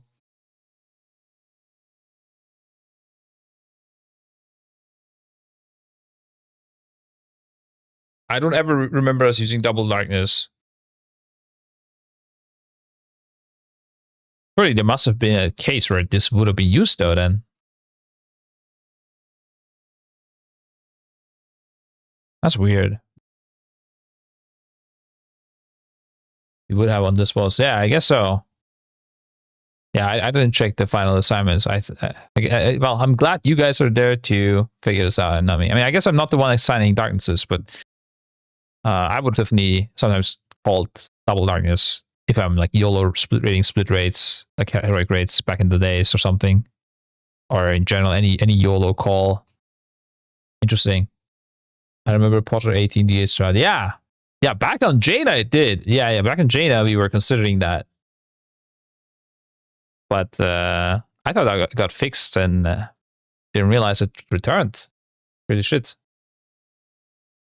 Yeah, I mentioned earlier you have a coaching session in 30 minutes. Thank you so much. It's in 12 minutes actually, yes. So I'm gonna leave with the parting thing. I mean, basically, yeah, it came down to this, guys, and I don't know, you can say we choked or something. I would say choking would be like playing generally bad. I think we just played P4 bad. I don't know why that's the case. That's to be considered and thought about, because we got to phase 4 like way more often than Liquid, right? And we just didn't manage it. Like I'm saying in the end, not like in the same time. I don't know how often we got here, but in the end we went here like 13 times to kill it. Liquid got here like 8 times or something. Could also obviously be that Liquid just got lucky, but I mean, in this you can kind of forge your own luck as well. So like, I don't know. I think they're I don't know, had a better understanding of the blazes or something. I don't know what it was, but we misplaced and also misplayed the blazes mainly, I would say. The Guardian Druid probably also like giving that extra damage. I don't know if that's like motivating people to play better as well, to have like that extra dam. Not sure.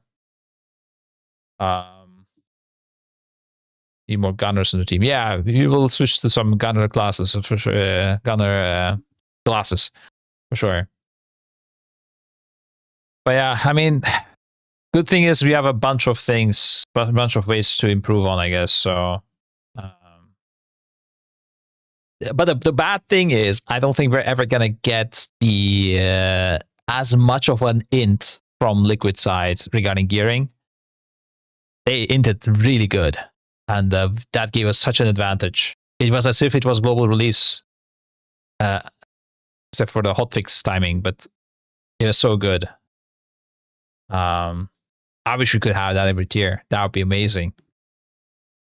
But yeah, let's hope it won't come down to that. At the end, they had to go with farm splits for a full day, bro. That's how they ended. Next one, they seemed to iron you, even though you were 0.3 allo ahead. I think that's more because of the Lura sockets, is what I would guess.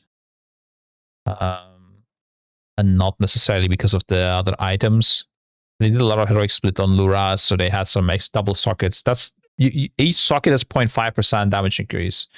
So if they, but I don't think it was worth it. Like, I don't know. I don't think that eye level is worth losing a day. Pretty sure. So, if they do think it was, they should do it again next time. I'm completely fine. Go for that little DPS increase. Spend an extra day. I'll take it.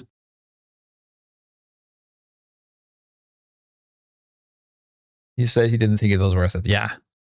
He is correct. I'm pretty sure. The only thing is, I think just like 2-3 heroic Luras could have been good just to see the mechanics earlier and everything, and also get the sockets in the meantime. That could have been good. I don't deny that. Okay, guys, I'm gonna piece it now. Thank you for the stream. It was good. Gonna do some weird ass shit next week, potentially, most likely. So I'm gonna inform you when I do. I think will be an element of surprise. All right, bye-bye. Wait, is anyone streaming this time that we can host? Okay, no, not again. What are you, slackers? So, I guess they're practicing MDI. That's why no one's streaming. Oh, easy. All right. See ya.